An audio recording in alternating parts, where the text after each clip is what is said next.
Bonjour à tous, bienvenue pour cette conférence annuelle de l'AFG, l'Association française de la gestion financière, conférence consacrée à la mobilisation des épargnants et non pas de l'épargne. C'est assez important cette différence de sémantique pour être soulignée justement parce que l'épargne, c'est finalement une ressource assez passive, alors que vous le savez, bien sûr, l'épargnant, lui, eh bien, effectivement, l'épargnant, c'est une personne qui prend des décisions, qui peut être mobilisée, et en mobilisant les épargnants, on insiste évidemment donc sur cette démarche à la fois participative et évidemment citoyenne.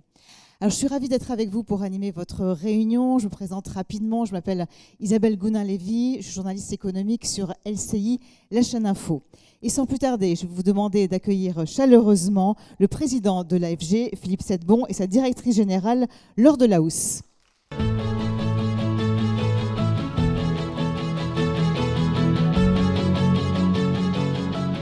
Merci Isabelle pour ces mots. Bonsoir ou bonjour à toutes et tous. Bienvenue à cette conférence annuelle de l'AFG qui fait suite à une assemblée générale annuelle que nous avons eue il y a quelques instants, puis suivie d'un conseil d'administration. Donc on est ravis d'être avec vous ce soir.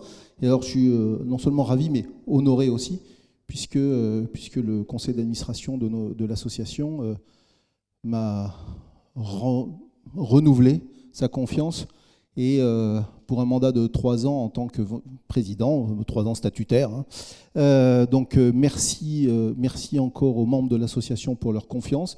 Je suis à la fois honoré et en même temps c'est un engagement, c'est une responsabilité et je l'accueille comme je l'ai accueilli il y a 3 ans, avec enthousiasme et détermination. Et détermination, on va en parler maintenant parce que je pense que notre association, les membres de cette association, les instances de cette association, conseil d'administration, comité stratégique et bien entendu les équipes de l'AFG, à commencer par la direction de l'AFG, mais toutes les équipes de l'AFG, je les vois à l'œuvre, pas au quotidien mais presque, et sont très engagées pour faire avancer notre industrie, pour faire avancer l'ensemble des sujets qui finalement nous occupent. J'ose dire, cher Christophe, nous préoccupe. Merci d'être avec nous ce soir. Et je crois que on est à un tournant, enfin on le sent bien, après avoir enregistré des difficultés importantes, qu'elles soient d'ordre réglementaire, qu'elles soient d'ordre compétitivité ou autre. On a une fenêtre, peut-être, qui s'est ouverte, à nous d'essayer de la saisir collectivement, alors nous en étant mobilisés, mais évidemment conjointement avec les pouvoirs publics, les élus, au niveau français, au niveau européen. C'est essentiel, on va le développer un petit peu pourquoi et comment. Je crois que l'année 2024, elle est une année charnière, elle est une année charnière pour l'Europe, et le début 2025 aussi, je dois dire, pour l'Europe. Mais oublions juste un instant ce qui se passe aux États-Unis, les différentes mesures et autres. Juste nous. On n'a pas besoin des autres pour se poser les bonnes questions, pour prendre les bonnes décisions et pour éventuellement essayer de nous donner toutes les chances de réussir. On n'est pas obligé de réussir par défaut. Donc, si on pense à nous, en Europe, force est de constater quoi. Regardons notre industrie un instant. La gestion d'actifs en France, on a passé en 2024 le cap des 5 000 milliards d'euros sous gestion, en hausse de 8,7%, je crois, à 1,1 près, pardonnez-moi, un dixième près, mais 8,7% d'une année sur l'autre. 27 sociétés de gestion créées, donc il y en a 700 en France. On peut se dire, en regardant ça, finalement, tout va bien. Donc la réponse est non, évidemment, tout ne va pas bien. Ça serait se voiler la face que de dire que tout va bien pour notre industrie. On doit se réjouir parce qu'on a une industrie de la gestion d'actifs qui est importante, qui est leader en Europe continentale, qui est riche d'un tissu divers, à la fois de très grandes entreprises, parmi les leaders mondiaux, et d'entreprises très entrepreneurial. Ce spectre-là, c'est une chance immense pour notre industrie et pour notre pays et pour le financement de ce pays, et puis pour les offres, pour reprendre l'expression d'Isabelle en introduction, pour les offres que nous pouvons proposer aux épargnants, parce que c'est bien ça notre sujet. Nos clients, ce sont les épargnants, ce n'est pas l'économie domestique ou européenne, ce sont les épargnants et les investisseurs.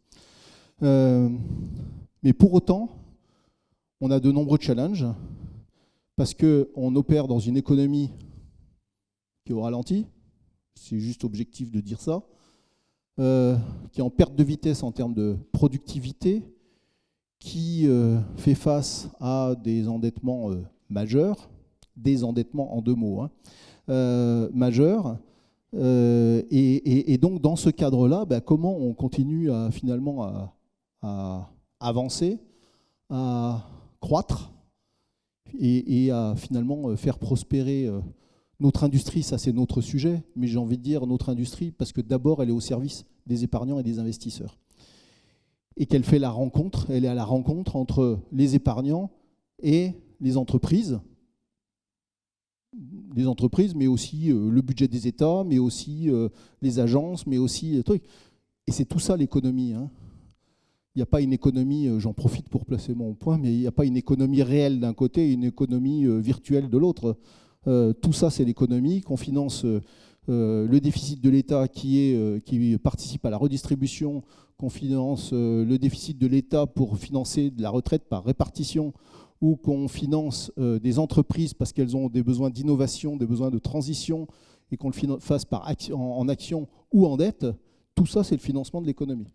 Et donc notre industrie, elle est majeure, elle est un acteur majeur parce qu'elle est au centre et elle fait ce lien entre épargnants, investisseurs et emploi dans l'économie.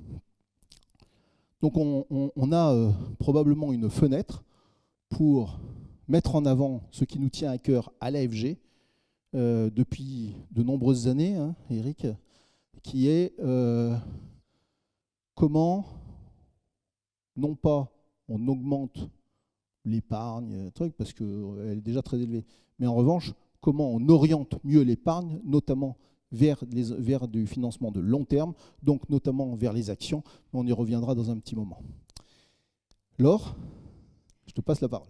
Alors d'abord, permets-moi de te féliciter officiellement. C'était beau de voir toutes ces mains levées au conseil d'administration. Bravo pour ce 2e mandat qui commence. Merci beaucoup.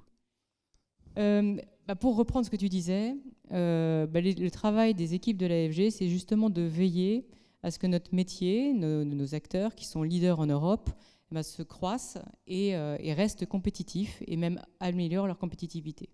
Notre matière première, c'est la réglementation. On sait que la réglementation, elle n'est pas forcément favorable à la compétitivité des acteurs financiers ou des autres acteurs.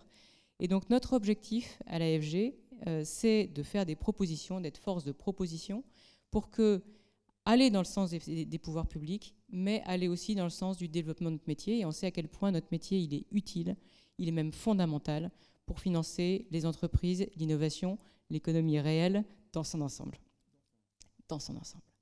Alors c'est vrai que 2024 a été une année particulièrement dense. Pourquoi une année particulièrement dense ? Parce que en fait, on a eu beaucoup de changements politiques. En France, on a eu 3 gouvernements successifs. Et au niveau européen, il y a eu le renouvellement de toute la Commission européenne.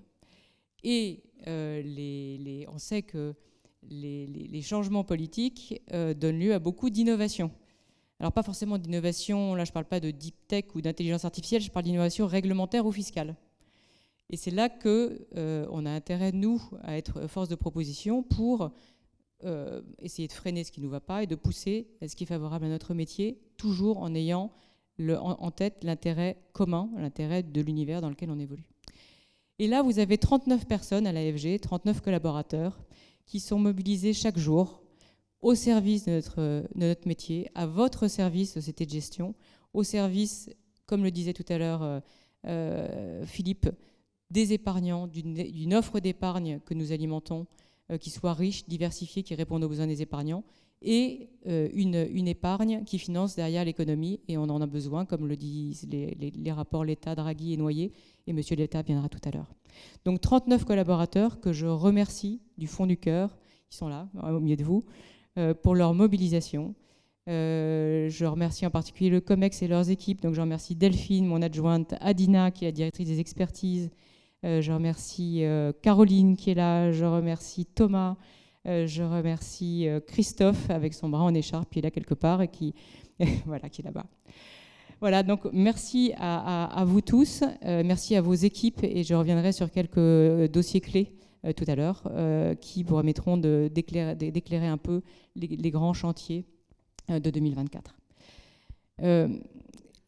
Donc ces grands chantiers, qu'est-ce qu'ils ont été et sur quels grands chantiers on a travaillé? On a travaillé d'abord sur ce fameux label européen qui va bientôt labelliser des produits d'épargne partout en Europe. Les produits d'épargne longs, investis en actions, qui vont investir davantage en Union européenne. Ça reprend en fait une proposition qui avait été faite dans le rapport Noyer que nous avons décliné grâce à Grégory qui est quelque part dans la salle avec l'aide de Louis-Marie et toute son équipe pour le porter au niveau européen. Et ça, c'est une proposition très ambitieuse que nous avons déclinée en propositions concrètes. Et on a vu que le lancement avait été un grand succès à Bercy il y a une dizaine de jours avec plusieurs pays européens et de nombreux à nous rejoindre. Et je salue encore une fois Christophe Bory du Trésor qui est là.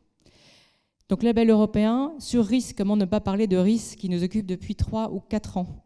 Vous vous souvenez qu'on avait commencé par publier une étude avec KPMG pour montrer l'importance de la rémunération par des commissions et pas seulement sous la forme de frais d'honoraires. Et donc nous avons continué dans cette voie avec les études que nous publions, et grâce à Thomas qui est là, nous apportons des éléments de preuve à ce que nous défendons. C'est-à-dire que finalement la stratégie de RIS, et on l'a vu aussi VFM au niveau français sur les unités d'assurance vie, c'est allons vers le tout low cost. Eh bien non, le low cost, ça ne finance pas la croissance, ça ne répond pas à tous les besoins des épargnants. Et donc, avec les études qu'on a publiées, on a montré que si on voulait retenir l'épargne, il ne fallait pas faire le tout low cost, il fallait investir dans les produits d'épargne qui réinvestissent dans l'Union européenne. Et ce n'est pas forcément de la gestion passive, c'est aussi de la gestion active, de la gestion qui investit dans les PME, et ça, c'est très important. Sur la finance durable. Alors la finance durable, on a beaucoup entendu parler de la finance durable ces derniers mois parce que de l'autre côté de l'Atlantique, on n'a pas forcément les mêmes vues. Et donc, notre comité stratégique assez récemment a réaffirmé que pour la gestion française, c'était une priorité parce que ça fait partie de notre vision à long terme, de notre vision de l'analyse d'une entreprise dans son ensemble et de l'importance de financer la transition climatique et bien sûr les autres transitions, mais la transition climatique aussi. Et donc, nous avons travaillé, avec l'appui de Mirella, qui s'est beaucoup impliquée aussi, sur différents dossiers. SFDR, Legal License Spa, ESMA sur le nom des fonds. Je ne vais pas rentrer dans la technique, mais quel était notre objectif sur ce premier volet? Rendre la finance durable plus lisible pour les épargnants, parce qu'on ne gagnera pas la confiance des épargnants sur la finance durable si on n'est pas clair. Et donc aujourd'hui, la Commission européenne, elle a repris la proposition AFG de catégorisation des fonds avec des noms clairs. On ne parlera plus d'article 8 et article 9 qui sont bien obscurs.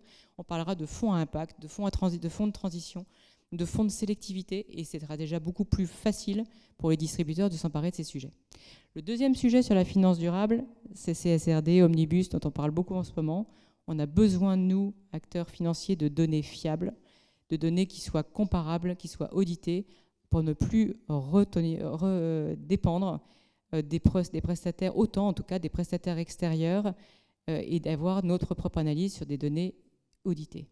Et donc CSRD, pour nous, c'est crucial. Évidemment, la V1 des CSRD a fait l'objet de pushback, mais nous, notre conviction, c'est qu'il ne faut pas, et c'est votre conviction d'ailleurs, c'est qu'il ne faut pas jeter le bébé avec l'eau du bain. C'est-à-dire que CSRD, il faut la simplifier, mais il faut garder, sinon on n'aura plus d'éléments d'analyse pour sélectionner les entreprises les plus sérieuses dans leur transition sans ces données. Et donc là aussi, on a été force de proposition, et merci d'approuver Christophe, où l'AFG, et grâce à sa commission investissement responsable, et merci là à Anna, à Sarah, à Dina qui a beaucoup œuvré, et à la présidente Léa. Et là, la proposition de l'AFG de simplification, elle est maintenant reprise pour une grande partie par l'ANC. Elle a été portée aussi, elle est soutenue par le Trésor avec quelques aménagements. Et maintenant, elle est portée au niveau européen. Donc là aussi, c'est la proposition AFG qui maintenant sert de référence au niveau européen. Donc finance durable, je parlerai aussi bien sûr d'ELTIF qui a vu son atterrissage cette année, et aussi de beaucoup d'autres sujets qui ont été enclenchés. Je citerai T+1, je citerai le club PME qui a fait des propositions avec Euronext pour relancer la cotation. Donc beaucoup de sujets. Donc merci encore aux équipes, à Alexandre Suris que je n'ai pas cité tout à l'heure, et à toutes les équipes qui ont toutes contribué à ça. Je voulais dire aussi, pour terminer, que pour convaincre, donc, ils font des éléments de preuve, donc des études, et ça c'est très important.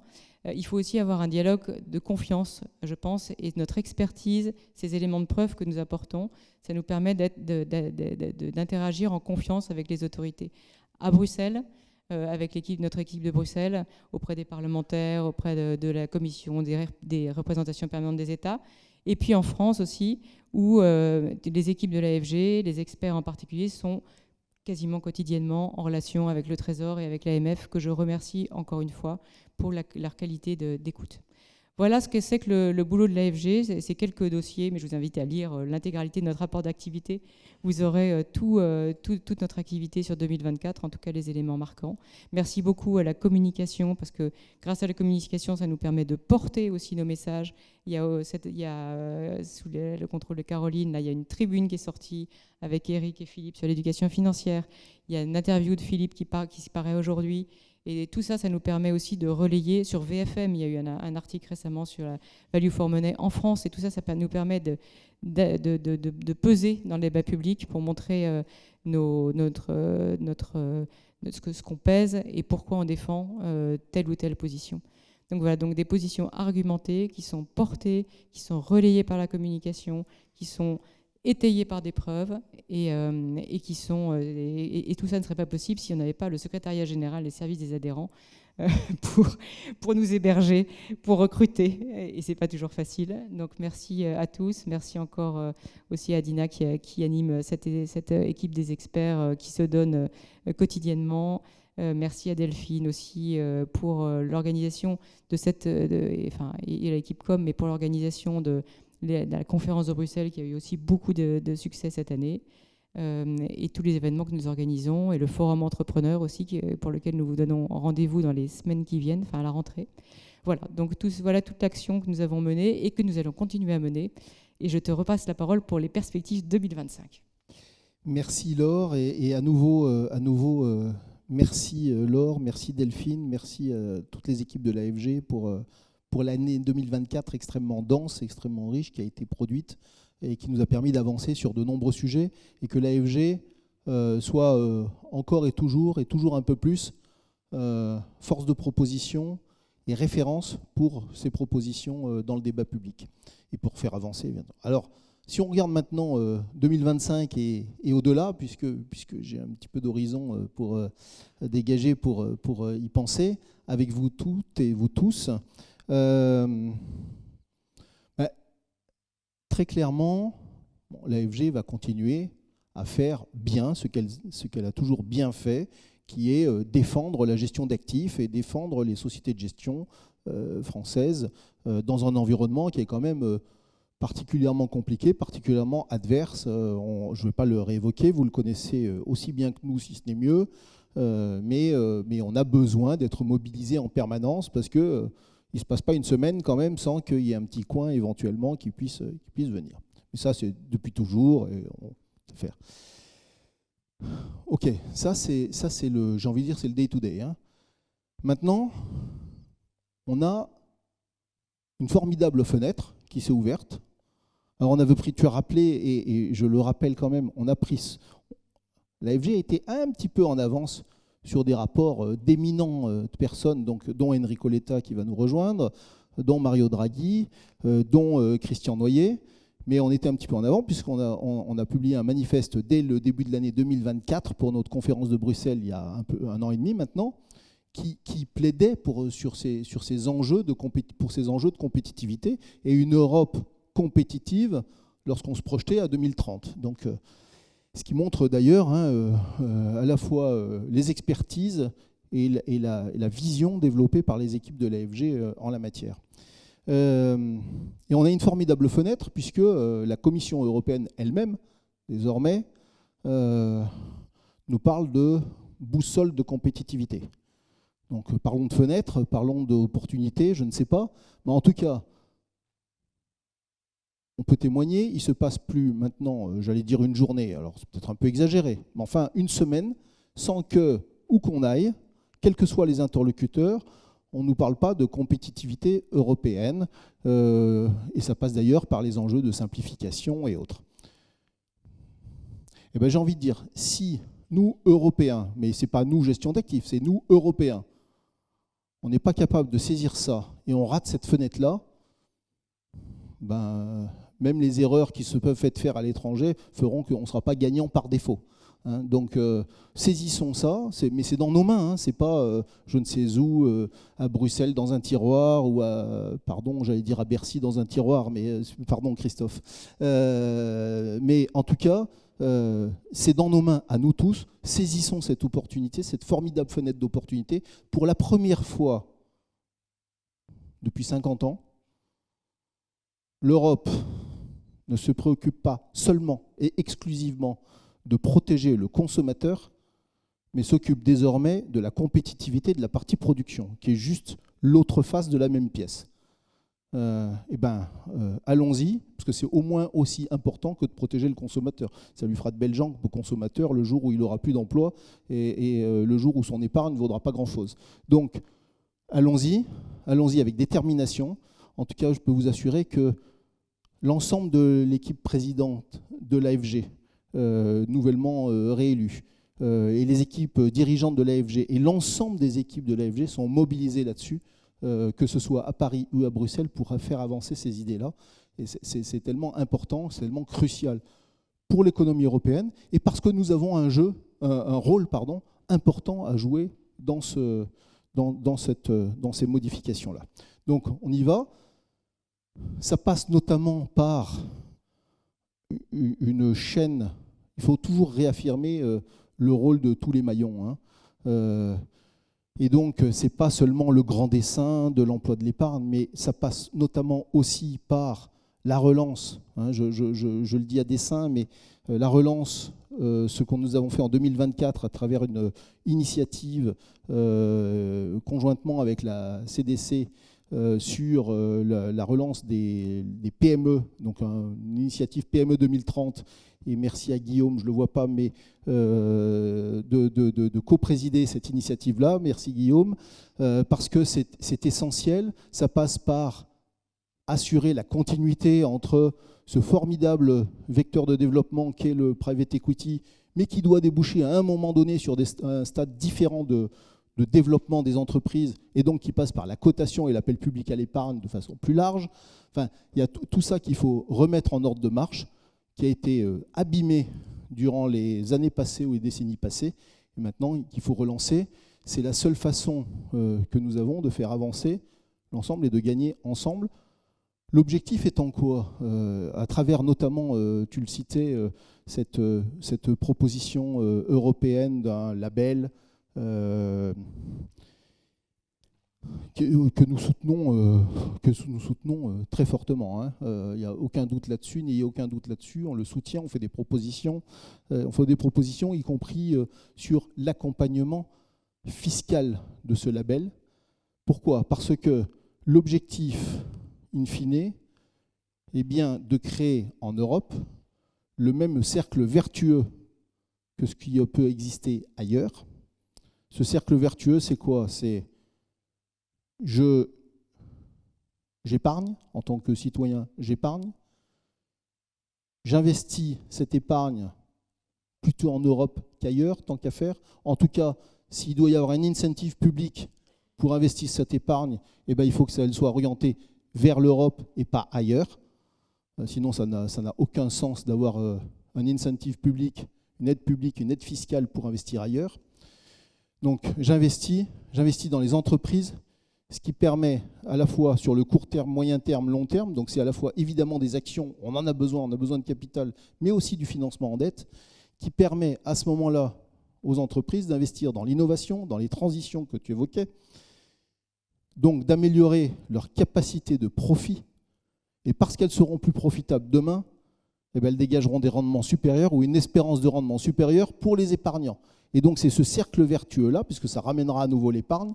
Il y a besoin pour initier la pompe, sans doute, d'un coup de pouce fiscal. Ça ne veut pas dire plus de déficit, ça veut dire comment on réoriente sans doute cette aide fiscale, mais là je dépasse mon domaine de compétences. Mais en revanche, ça nous paraît important. Ça nous paraît d'autant plus important que, comme je disais tout à l'heure, le taux, si on prend la France, on a un taux d'épargne de 17%. On peut toujours aller à 17,4 ou 17,5, mais ça serait sans doute un peu dommageable pour la consommation qu'on aille à 19 ou à 20. Donc, on est sans doute au top du taux d'épargne, compte tenu des inquiétudes. Des choses. Donc, le sujet n'est pas d'augmenter le gâteau de l'épargne, c'est d'augmenter le gâteau du financement de l'économie sur le moyen et long terme grâce à une réorientation des flux d'épargne. Et donc, c'est bien de ça dont on parle. Donc on a beaucoup de propositions qui passent à travers ce, on va dire, label européen et l'accompagnement fiscal. On en débat, on en discute, on rencontre l'ensemble des parties prenantes régulièrement sur le sujet, mais c'est quelque chose qui nous mobilise fortement parce que, je le redis, la fenêtre, c'est maintenant. Et si on rate cette fenêtre, ça sera plus compliqué. Voilà. Donc, vous pouvez compter sur nous et sur notre détermination pour faire avancer ces idées-là.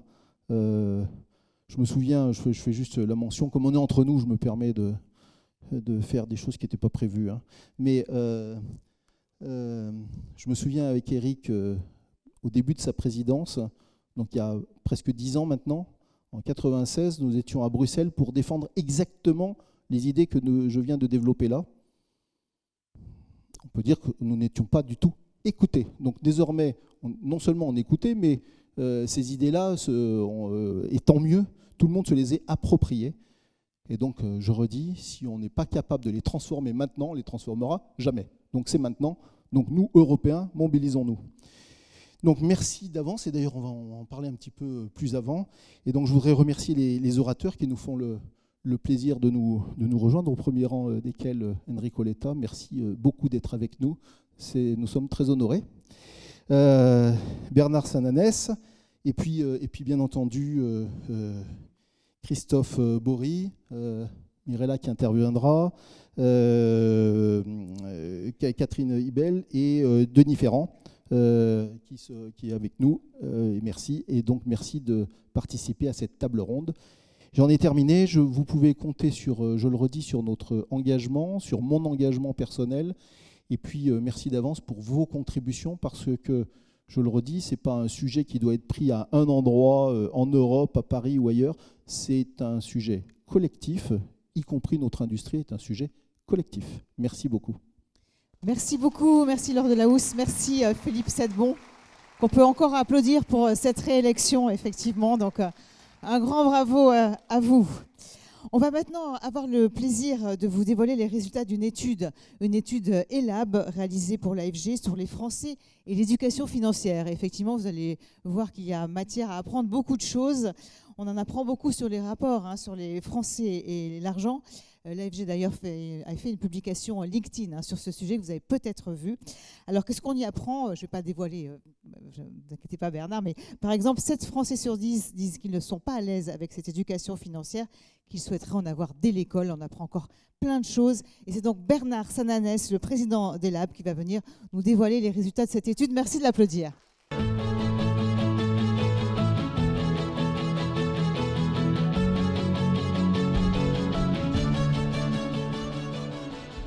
Merci, Monsieur le Président. Merci, Isabelle. Ravi d'être parmi vous pour vous présenter ces résultats. Je me disais finalement que j'avais, en venant, une pensée pour nos jeunes bachelières et bacheliers et que je me disais que finalement, ils avaient sans doute dû répondre en 3 ou 4 heures à des sujets auxquels nous avions la chance, par notre métier, d'essayer de pouvoir répondre en 15 ou 20 questions, ce qui est un peu prétentieux. Et le sujet d'aujourd'hui aurait pu être l'éducation renforce-t-elle la confiance? Voilà, l'éducation renforce-t-elle la confiance? Vous avez 4 heures, on ramassera les copies tout à l'heure. Mais Isabelle a dévoilé un peu le sujet. Évidemment, la réponse est oui. Et vous allez voir que les chiffres sont assez clairs et éloquents. Et j'espère qu'ils vous intéresseront et qu'ils confirmeront des tendances ou qu'ils vous surprendront. Vous verrez qu'il y a 2 ou 3 surprises dans ces chiffres. Alors, ce terrain a été réalisé au mois de mars, et la première information, effectivement, c'est que dans un exercice d'auto-évaluation que nous avons demandé aux personnes que nous interrogeons, j'insiste là-dessus, hein, on leur a posé la question à eux, ils sont 7 sur 10 à avouer, à concéder, j'allais dire, et c'est assez rare dans les enquêtes. Hein. Dans les enquêtes, on a des gens qui aiment bien dire qu'ils savent à peu près, ils ont un avis un peu sur tous les sujets. Donc 7 sur 10 qui nous disent qu'ils concèdent, qu'ils ont une méconnaissance sur les questions d'investissement financier. Et surtout, vous voyez là, dans la toute petite zone orange foncé, il n'y a, et c'est très rare, que 4% des gens qui nous disent « nous avons une très bonne connaissance en matière d'investissement financier ». Vous le voyez, les détails sont donnés là, et je ne vais pas m'attarder évidemment sur tous les détails, mais en tout cas, il y a une vraie fracture de CSP, ce n'est pas surprenant, de génération, et aussi une fracture de genre que l'on voit bien entre hommes et femmes sur la réponse à cette question. Alors, on a des Français qui, globalement, sont assez peu stratèges, on va dire, en matière d'investissement, mais je dirais aussi tout à l'heure pourquoi il faut les comprendre, et j'allais dire ne pas les juger. Quand on leur demande ce que nous avons fait, si vous avez investi ou que vous comptez investir dans les produits, pardon, excusez-moi, j'ai un petit problème de décalage. Voilà, non, c'est bon. Dans les produits d'épargne, quels seraient vos objectifs? Le premier objectif qui est cité par plus d'une personne sur deux, c'est mettre de l'argent de côté en cas de coup dur, dépenses imprévues. C'est là où on dit effectivement, ce n'est pas une réponse de stratège. Mais il faut quand même replacer ça dans le contexte que nous traversons. Ce contexte, il est d'une immense vulnérabilité que ressentent nos concitoyens, vulnérabilité en matière économique, en matière sociale, en matière climatique, et j'en passe. Vulnérabilité aussi qui pèse bien sûr sur le pouvoir d'achat. On a toujours près de 4 Français sur 10 qui nous disent avoir du mal à boucler leur fin de mois. Et il y a, quand on regarde au fond de ces études, dans le pays, ce que j'appelle la peur de tomber. Vous avez à peu près un quart, parfois un tiers des Français qui nous disent « je me sens sur le fil ». Il suffirait d'un incident pour que, effectivement, je ne puisse pas me relever. Et donc, ça explique pourquoi mettre de l'argent de côté. Et la première des préoccupations, elle est court-termiste, mais elle est dictée par le contexte. On a ensuite, effectivement, en fonction des générations, des réponses différentes entre chercher un complément de revenu à la retraite, j'y reviendrai tout à l'heure, transmettre un patrimoine ou le faire fructifier, ou financer un projet. Bien sûr, l'achat immobilier reste un projet important dans les moments de vie. Une petite question de connaissance, je passe vite, vous ne serez peut-être pas surpris, moi une ou deux choses m'ont surpris. Bien sûr, la connaissance du livret d'épargne est assez hégémonique, hein, puisque près de 9 Français sur 10 en détenir un, 15% n'en ont pas, mais savent exactement de quoi il s'agit. J'ai été plus surpris par le fait que, par exemple, les données sur les plans d'épargne, l'épargne salariale, les PE, les PEA, les PERCO, rencontrent quand même plus d'un tiers ou un tiers de personnes qui disent « je ne sais même pas de quoi il s'agit ». Et donc là, on voit bien qu'il y a un travail d'information, et c'est évidemment, j'imagine, ce à quoi l'AFG essaie de concourir dans ces actions. Un tout petit zoom, je ne m'arrête pas beaucoup là-dessus, mais vous n'auriez pas compris qu'on ne traite pas la question. Évidemment, on a cherché aussi si la cryptomanie, les cryptos répondaient aux attentes des Français, notamment des investisseurs. Elle reste une niche, hein, puisque vous le voyez, il n'y a qu'un Français sur 5 qui investissent, qui ont déjà pensé ou qui ont investi dans les cryptos. Mais par contre, ce chiffre augmente, et il augmente bien sûr pour atteindre un quart des moins de 50 ans, ce qui n'est, somme toute, finalement, pas négligeable. Alors, un point assez intéressant, on a interrogé les personnes, à la fois surtout sur cette question, pardon, vous le voyez dans la ventilation, ceux qui disent qu'ils investissent régulièrement ou qu'ils veulent le faire, quels étaient leurs réflexes d'investissement. Premier réflexe, faire des investissements réguliers. Je crois que c'est évidemment un bon réflexe, on va dire, et il est partagé par 7 personnes sur 10 dans cette catégorie. On voit à l'inverse que sur définir une durée minimum d'investissement, définir un montant en euros à atteindre, modifier fréquemment une ou plusieurs fois son allocation d'investissement, là on est sur des chiffres qui ne sont pas mauvais, on ne peut pas dire que ces chiffres soient mauvais, mais on voit bien que ce n'est pas toujours la maîtrise de tous les réflexes. Et on a sorti, en croisant les réponses, un chiffre intéressant. On a travaillé beaucoup avec les équipes de l'AFG pour établir ces critères. On a à peine une personne sur 10 qui investit ou qui projette de le faire, qui coche ces 15 critères, donc ces 4 critères. Donc là aussi, on a un peu de travail. Et vous voyez sur la colonne de droite des chiffres intéressants. 7 personnes sur 10 déclarent qu'elles n'ont pas d'objectif, quand elles investissent. C'est ce qui nous faisait dire en début de présentation qu'ils n'étaient pas stratèges. Qu'il s'agisse de personnes qui plaçaient à court terme, à moyen terme ou à long terme. À l'inverse, pour la minorité qui se donne un objectif de rendement, elle a plutôt, on a comparé ça avec les chiffres, une bonne vision des rendements qu'elle peut atteindre, puisqu'elle nous dit sur des placements de court terme, je pourrais atteindre 3%, 4% sur le moyen terme, 5% sur le long terme. Alors, comment on investit? Qu'est-ce qu'on attend? Pour une majorité, l'accompagnement est indispensable pour investir. L'investissement en autodidacte, c'est un peu comme le ski hors piste, il ne séduit, j'allais dire, que les initiés, les connaisseurs, les grands épargnants. Donc on souhaite être accompagné par sa banque ou par un spécialiste de l'investissement. Est-ce qu'on est prêt à investir davantage? Vous allez le voir, il n'y a pas de rejet de principe, mais il y a d'importants besoins d'éducation financière, d'information et également de réassurance. Alors, qu'est-ce qui pourrait motiver à investir ou à investir davantage? Bien sûr, et là-dessus il n'y a pas de surprise, mais on ne pouvait pas ne pas poser la question, c'est la recherche du bénéfice ou d'un rendement élevé. Mais ensuite, là on voit bien que dans l'échelle des réponses, il y a tout ce qui concerne le bloc 2 et 3, c'est l'accompagnement, l'information. On voit bien que c'est un pilier, c'est quelque chose qui pourrait déclencher, qui aujourd'hui peut bloquer l'investissement. Et puis, troisième point, tout ce qui vise à la simplification. J'observe, on pourra peut-être en parler si on a le temps tout à l'heure, que les questions d'incitation fiscale ne sont pas si élevées que ça, ce qui est un point quand même à noter dans un contexte où on se plaint, une fois de plus, du ras-le-bol fiscal. L'investissement dans les actions, c'était une donnée qui évidemment nous intéressait. Est-ce qu'on partage le constat que le rapport bénéfice-risque est positif sur le moyen long terme? 2 Français sur 3 disent oui. C'est un chiffre qu'il faut là mettre en regard du changement d'opinion et du regard différent qui se fait à l'égard de l'entreprise. Le regard sur l'entreprise en France, c'est, j'allais dire, dédiabolisé, il s'est désidéologisé. Et donc aujourd'hui, détenir des actions, ce n'est pas forcément quelque chose que l'on peut caricaturer sur le plan du principe, ni non plus sur le plan des modalités. Ce qui explique d'ailleurs, en partie, pas seulement, je vais y revenir tout de suite, que les questions de la capitalisation, les hypothèses aujourd'hui sur la capitalisation, c'est confirmé par une autre enquête que nous avons rendue publique ce matin pour BFM TV, eh bien on voit bien qu'il y a dans l'opinion, ne nous trompons pas, un attachement toujours viscéral et fort d'abord au principe de répartition, mais il y a la conviction que la capitalisation peut être une partie de la réponse et aussi qu'elle peut éviter d'avoir à travailler plus longtemps. Il y a évidemment dans l'opinion ce réflexe-là. Je faisais allusion à cette enquête de ce matin, ça vous intéressera, j'en suis sûr.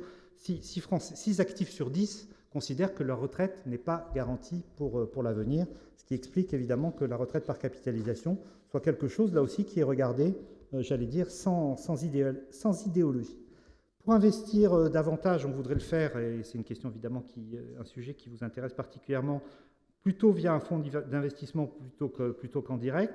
Je note que les arguments obtiennent des bons scores, qu'il n'y a pas un qui se détache, il n'y a pas un qui soit vraiment un argument de rupture pour convaincre qu'il faut passer par un fonds d'investissement. Mais on voit bien que la diversification, la sécurisation sont des arguments qui convainquent assez largement.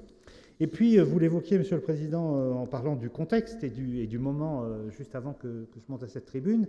Évidemment, et je confirme ça, on voit bien ici, le moment que nous traversons est marqué par un phénomène dans l'opinion qui est clé depuis plusieurs mois, voire depuis le Covid, c'est que toutes les questions de souveraineté sont devenues mainstream. Elles ne sont plus portées que par, je dis ça sans aucune remarque politique, elles ont été portées pendant longtemps par un courant politique. Aujourd'hui, les préoccupations de souveraineté sont devenues portées par à peu près tout le paysage politique et économique. Et on le voit bien, ça a un écho dans l'opinion, puisque l'idée d'avoir une fiscalité plus avantageuse pour les investissements européens que hors européens rassemble très largement une majorité de Français et que le fléchage des investissements vers les entreprises françaises et européennes, lui aussi, rassemble une nette majorité.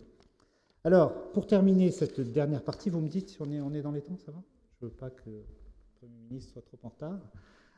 Les leviers d'éducation financière sont nombreux, ils sont largement partagés, avec un chiffre surprise. Heureusement que nous n'avons pas avec nous, je le dis sans aucune critique, des syndicats enseignants qui seraient évidemment surpris, voire déjà peut-être très hostiles à cette idée. Une majorité, et c'est d'ailleurs très intéressant parce qu'on voit aussi que la présence de l'entreprise à l'école aujourd'hui est soutenue dans l'opinion. On voit bien qu'il y a cette idée qu'il n'y a pas de muraille de Chine finalement entre les questions économiques. Alors ça ne veut pas dire évidemment faire pour une majorité des cours d'éducation financière dans le programme scolaire obligatoire, même si ça rassemble 27% des personnes, mais plutôt des journées de sensibilisation dans les établissements scolaires. Finalement, il n'y a qu'un tiers des personnes qui considèrent que l'école n'est pas le lieu pour ce type de sujet. Qu'est-ce qu'on aimerait apprendre? Ça fait évidemment le rebond sur la question du début, sur la connaissance des placements. C'est une connaissance assez ce qu'on appelait des fondamentaux, hein. L'épargne, les différents placements, la fiscalité, comprendre les actifs.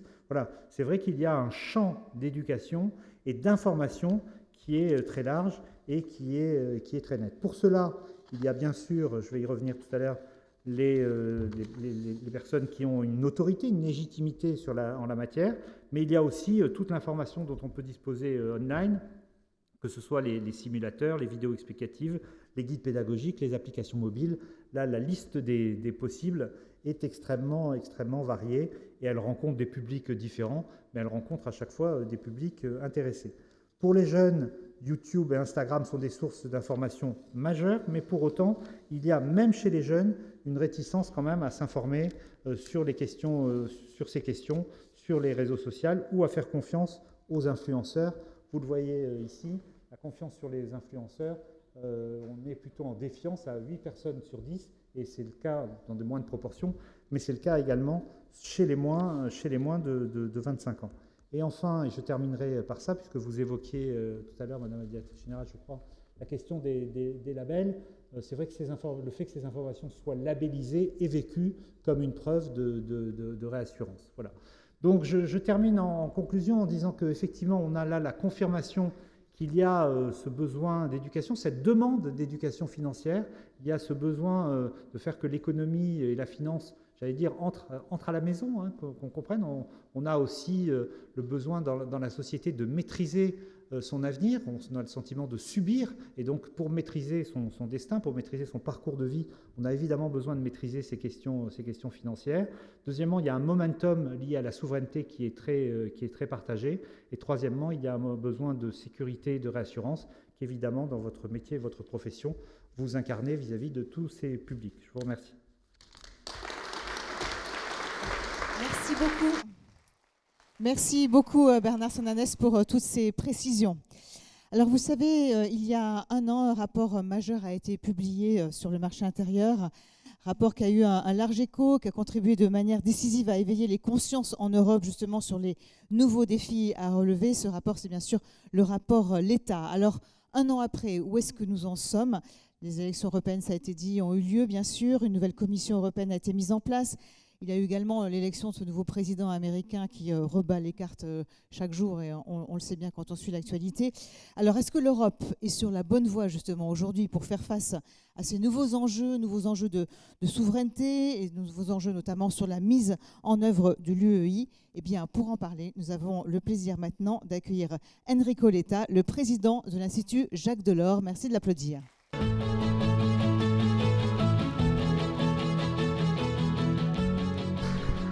Merci beaucoup, ravi d'être là, un an après, si je peux me permettre, puisqu'on était ensemble il y a un an. Et ravi d'être là après Bernard Sananès. Ça a été très intéressant pour moi d'écouter ce qu'il a raconté de ses analyses, de ses études. Je prends idéalement la relève de ce que vous avez dit, Monsieur le Président, parce que je le partage complètement, surtout sur le sujet fondamental, c'est-à-dire que vous avez dit il y a 10 ans, je pourrais dire il y a 2 ans. Ces sujets n'existaient même pas dans le vocabulaire bruxellois. Ils n'existaient pas dans le vocabulaire bruxellois, ils existaient très peu aussi dans le vocabulaire du débat en général européen dans les pays membres. En fait, toute la législature qui s'est terminée avec les élections européennes de l'année passée a été une législature dans laquelle on n'a pas touché ces sujets. Et j'ajoute, je crois pouvoir dire que, en fait, après le jour, je ne sais pas si néfaste ou pas néfaste, c'est l'histoire qui va le dire, du Brexit, toute discussion ou tout débat sérieux sur l'enjeu de l'intégration des marchés financiers en Europe, de mon point de vue, a cessé. C'est-à-dire le Capital Markets Union qui avait été lancé en 2014 et qui avait été l'idée pour donner aux Britanniques des arguments de plus pour rester à l'intérieur de l'Union, a été à la fin balayé. Et en fait, on n'a rien mis de nouveau sur la table, de vraiment sérieux nouveau sur la table, pour faire ce que, de mon point de vue, est la vraie clé. Donc je vais même faire un pas en avant, parce que le fait que ce soit vous à dire que ça, c'est le centre de la vie européenne, c'est un peu votre métier, donc vous êtes payé pour faire ça, c'est assez naturel. Mais je vais dire quelque chose de plus.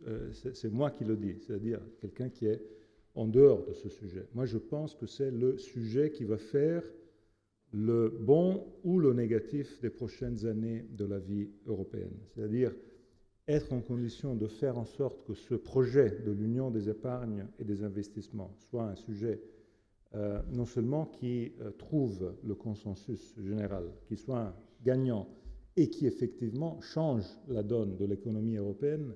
Je pense que de ce succès dépend le reste de l'Europe. Et j'ajoute le fait que ce sujet ait eu une accélération importante depuis 4 ou 5 mois, démontre sa portée politique aussi, parce qu'à la fin, cette accélération est due évidemment à la tension avec les États-Unis.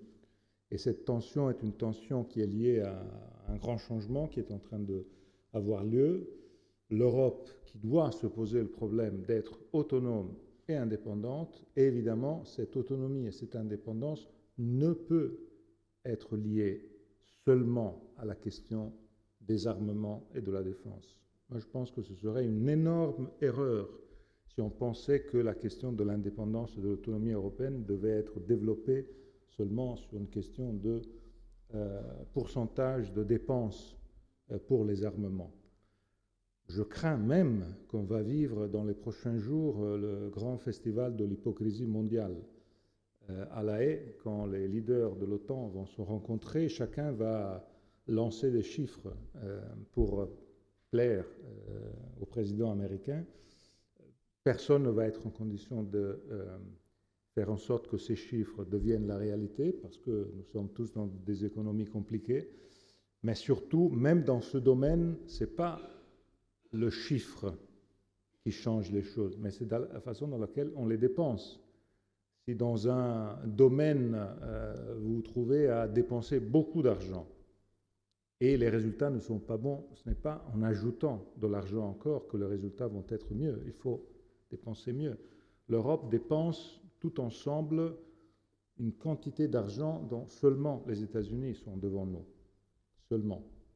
Mais à la fin, sur la question défense, le problème c'est qu'on ne les dépense pas bien parce qu'on fait tous la même chose l'un à côté de l'autre. Et donc évidemment, la dimension d'échelle n'existe pas et on est dans cette situation de grande difficulté. Mais je reviens au lien avec l'épargne et la question financière. Pourquoi je citais ce sujet? Parce que l'autonomie et l'indépendance européenne, qui aujourd'hui évidemment est de plus en plus nécessaire, est liée à un concept, de mon point de vue, qui ne doit pas être le concept de défense, bien, mais de sécurité. Et dans la sécurité, il y a beaucoup de sujets. Dans la sécurité, il y a l'indépendance énergétique. Dans la sécurité, il y a l'indépendance de la connectivité. Dans la sécurité, il y a un fort marché financier européen qui ne nous rend pas une colonie des États-Unis, ce qu'aujourd'hui, dans beaucoup de domaines, nous sommes. Donc, tout ce sujet de autonomie, d'indépendance doit être le cœur du grand défi de l'Europe des prochaines années. Tout ça à cause de la situation géopolitique mondiale, mais en fait, c'est quelque chose qu'on aurait dû faire en avance. Je vais vous raconter un petit épisode pour vous faire un sourire. Il y a quelques semaines, je suis allé dans les phases de présentation du rapport que j'ai écrit pour les institutions européennes, que j'ai présenté l'année passée pour aider à aller dans cette direction. Maintenant, je suis invité dans les différents pays, dans les différentes capitales, présenter ce rapport, discuter ce rapport, soit avec les institutions européennes, soit avec les gouvernements et les parlements nationaux, avec vos collègues des différents pays. Et je me suis retrouvé il y a quelques semaines à Copenhague. Copenhague est un lieu assez particulier aujourd'hui. Premièrement, parce que dans 10 jours, le Danemark va prendre la présidence tournante de l'Union européenne. Et ça va être une présidence très importante. Deuxièmement, parce que le Danemark, quand on étudiait Bernard et on était jeunes, le Danemark était le pays de l'opt-out avec le Royaume-Uni. Le Danemark, c'est le pays qui, au traité de Maastricht, s'est pris un opt-out, donc hors des choses les plus importantes. Quand j'ai parlé au Parlement, le chef de file des conservateurs a pris la parole après moi et il a dit, évidemment, le débat était en anglais, il a commencé en disant « Je vais parler en français ». Et là, déjà, il y a eu un moment de surprise. Et puis, il a regardé au ciel et il a dit en français parfait « Monsieur le général de Gaulle, excusez-nous, nous vous demandons pardon, c'est vous qui aviez raison. Il faut que l'Europe soit autonome des États-Unis. » Et j'ai trouvé évidemment écouter ce discours en français au Danemark, qui évidemment est un pays qui a fait tout un parcours pour arriver là. Trump et le Groenland a joué un rôle, je pense, dans ce parcours, me fait comprendre qu'on est dans un moment clé. Dans ce moment clé, la question fondamentale est celle de construire cette union des épargnes et des investissements. Pourquoi? Vous le savez mieux que moi, mais je reprends là où vous avez terminé. La question essentielle est celle de faire en sorte que, dans notre Europe, on puisse faire le lien finalement entre l'épargne et les investissements. Parce que ce lien, à la fin, n'a pas été fait jusqu'à maintenant de façon massive, et de ce lien, on a besoin. On a besoin pour différentes raisons. La première raison, c'est que dans cette union des épargnes et des investissements, je trouve qu'il y a un premier place, et ce premier place est ce qu'on dit aux citoyens. Je reviens à ce que Bernard disait auparavant et de ce que les citoyens nous disent. Je pense que les citoyens seraient contents de savoir que l'Europe leur donne quelque chose de plus en matière d'épargne. Si nous étions capables de faire et de créer des instruments plus européens, plus forts, avec des retours meilleurs pour les épargnants, je parie que les épargnants regarderaient l'Europe d'une autre manière, de la façon qu'ils la regardent aujourd'hui. Aujourd'hui, ils la regardent plein d'idées de dire bon, qu'est-ce qu'elle nous donne l'Europe? À moi, qu'est-ce qu'elle me donne? Si on commençait à dire que grâce à une dimension d'échelle, grâce à un travail commun, grâce à des garanties communes, on peut donner des retours plus forts avec des garanties meilleures, ce serait déjà un pas fondamental en avant. Deuxième élément, si tout ça pouvait avoir ce pont avec l'investissement dans les grands biens publics dont l'Europe et nous tous, en tant que citoyens, nous avons besoin, je pense que là aussi, il y aurait un grand avantage et un grand soulagement. Quel est le sujet de l'investissement? Le sujet, il est très simple. On a besoin de plus d'investissements au niveau européen, parce que nos pays, au niveau national, ils n'y arrivent pas, pour une série de raisons qui sont liées dans une partie à la question des finances publiques, évidemment, mais qui sont pareils en situation de difficulté dans beaucoup d'États membres, le mien, le premier, l'Italie. Deuxième, parce que la question de l'investissement est profondément liée aujourd'hui au changement du monde.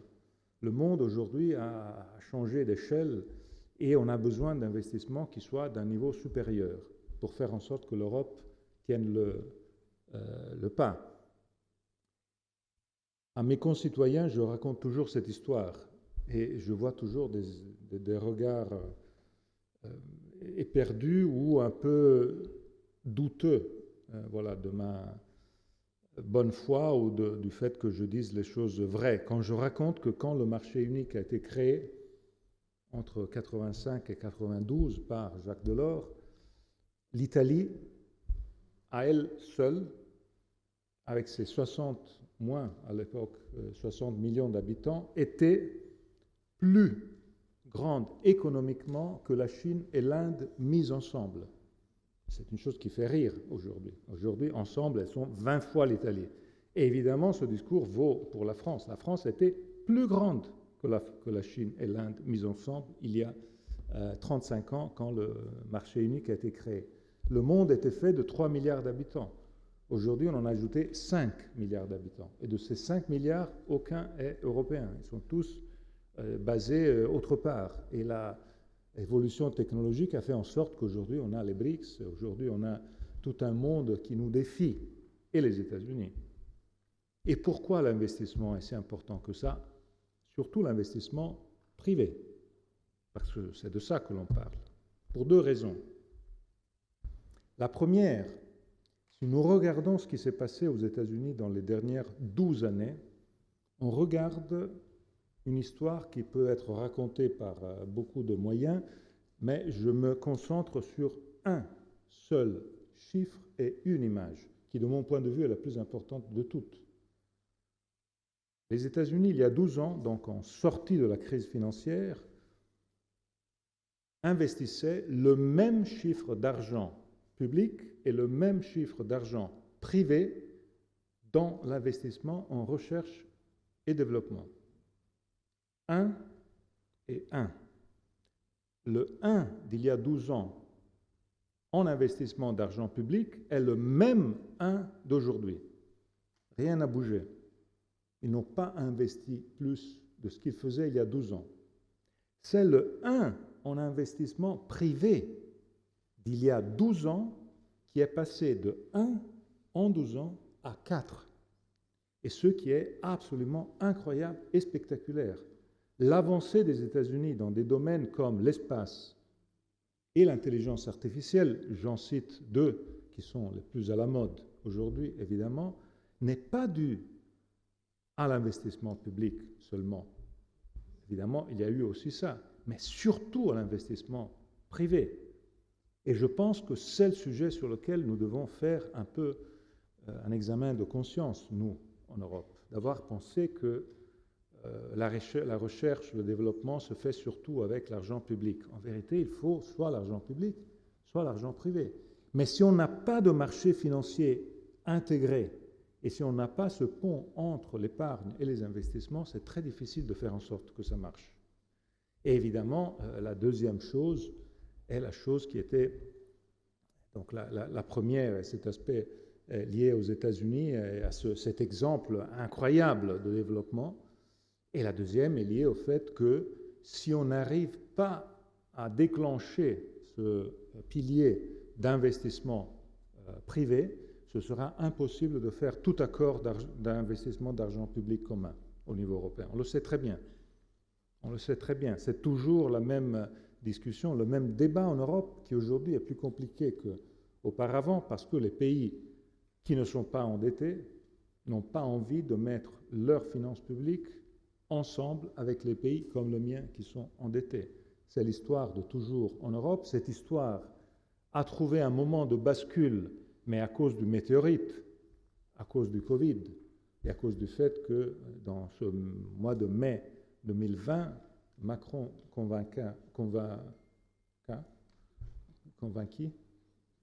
avait convaincu Merkel à faire Next Generation EU. Et à la fin, ils ont fait Next Generation EU, c'est-à-dire ils ont fait l'emprunt commun, la dette commune. Mais c'est la seule fois dans l'histoire qu'on a fait ça. Il a fallu le Covid pour le faire. Il est évident que ça ne va pas se passer comme ça à nouveau, parce que en plus les dettes ont augmenté. Donc il est évident que pour convaincre tous les autres pays à ouvrir un espace d'investissement public commun, il faut qu'on parte avec l'autre domaine. Parce que l'autre domaine, c'est celui sur lequel on peut trouver un accord très fort avec tous les restes des 27. Et je pense que c'est le sujet qui va déclencher aussi.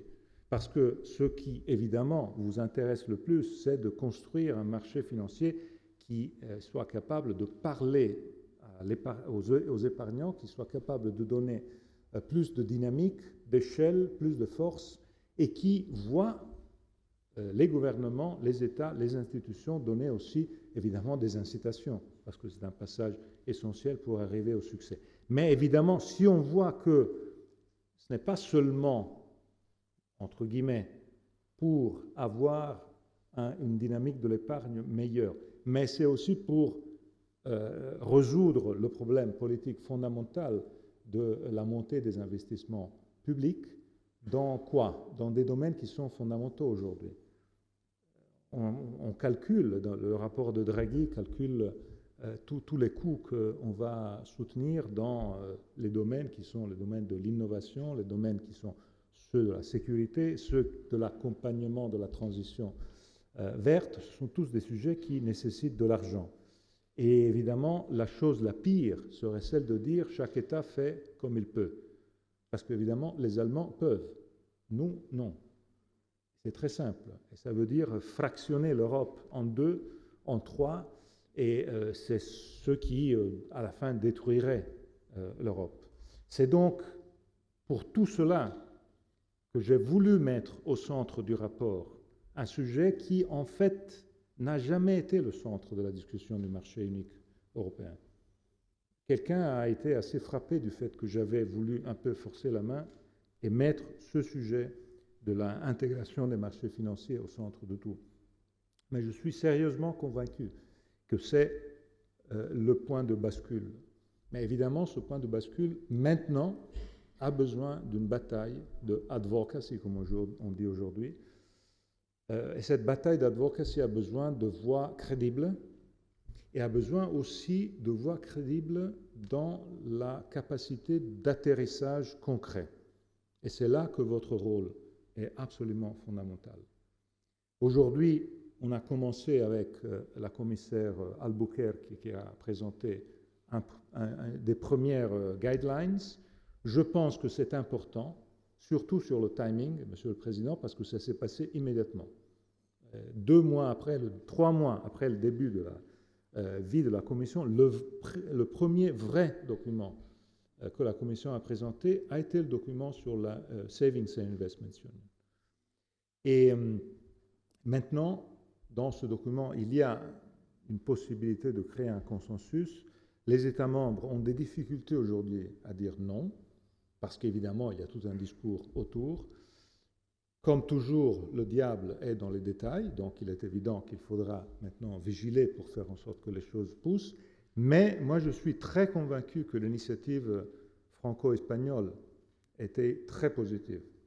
Parce qu'il est évident qu'on peut arriver à un accord entre les 27 seulement s'il y a un pistolet sur la table. Ça, c'est sûr. S'il n'y a pas de pistolet sur la table, il n'y aura pas d'accord. Et le pistolet sur la table est une coopération renforcée entre les plus grandes économies européennes. Les 5 grands pays européens sont, à la fin, sont tous d'accord sur ce sujet.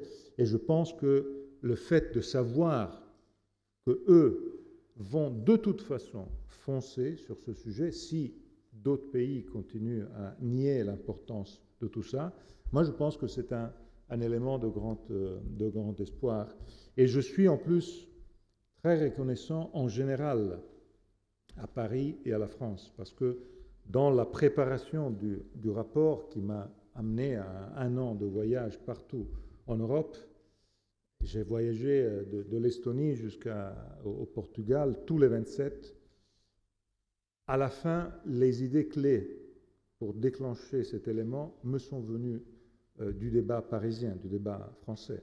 Et je dois reconnaître que non seulement la rencontre de l'année passée qu'on avait eue à Bruxelles, mais aussi pour moi, pouvoir être en condition de me confronter avec le gouverneur de la Banque de France, avec la présidente de l'autorité des marchés financiers, avec évidemment le président de l'autre autorité, Benoît Cœuré, qui m'a beaucoup inspiré lui aussi.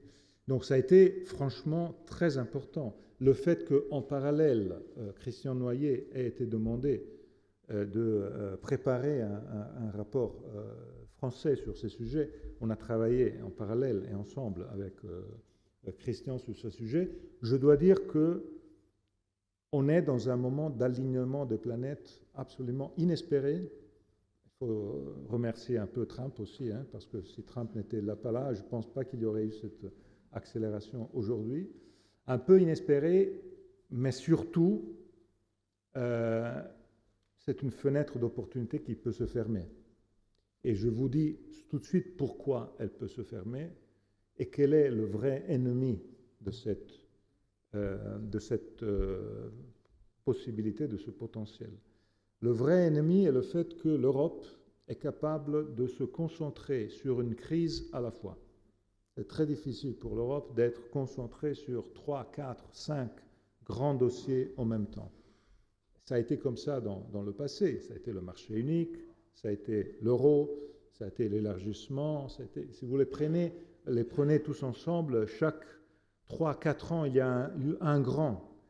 La législature précédente, à la fin, ça a été le Green Deal et ça a été la résilience au Covid et à la crise ukrainienne, à l'agression russe à l'Ukraine.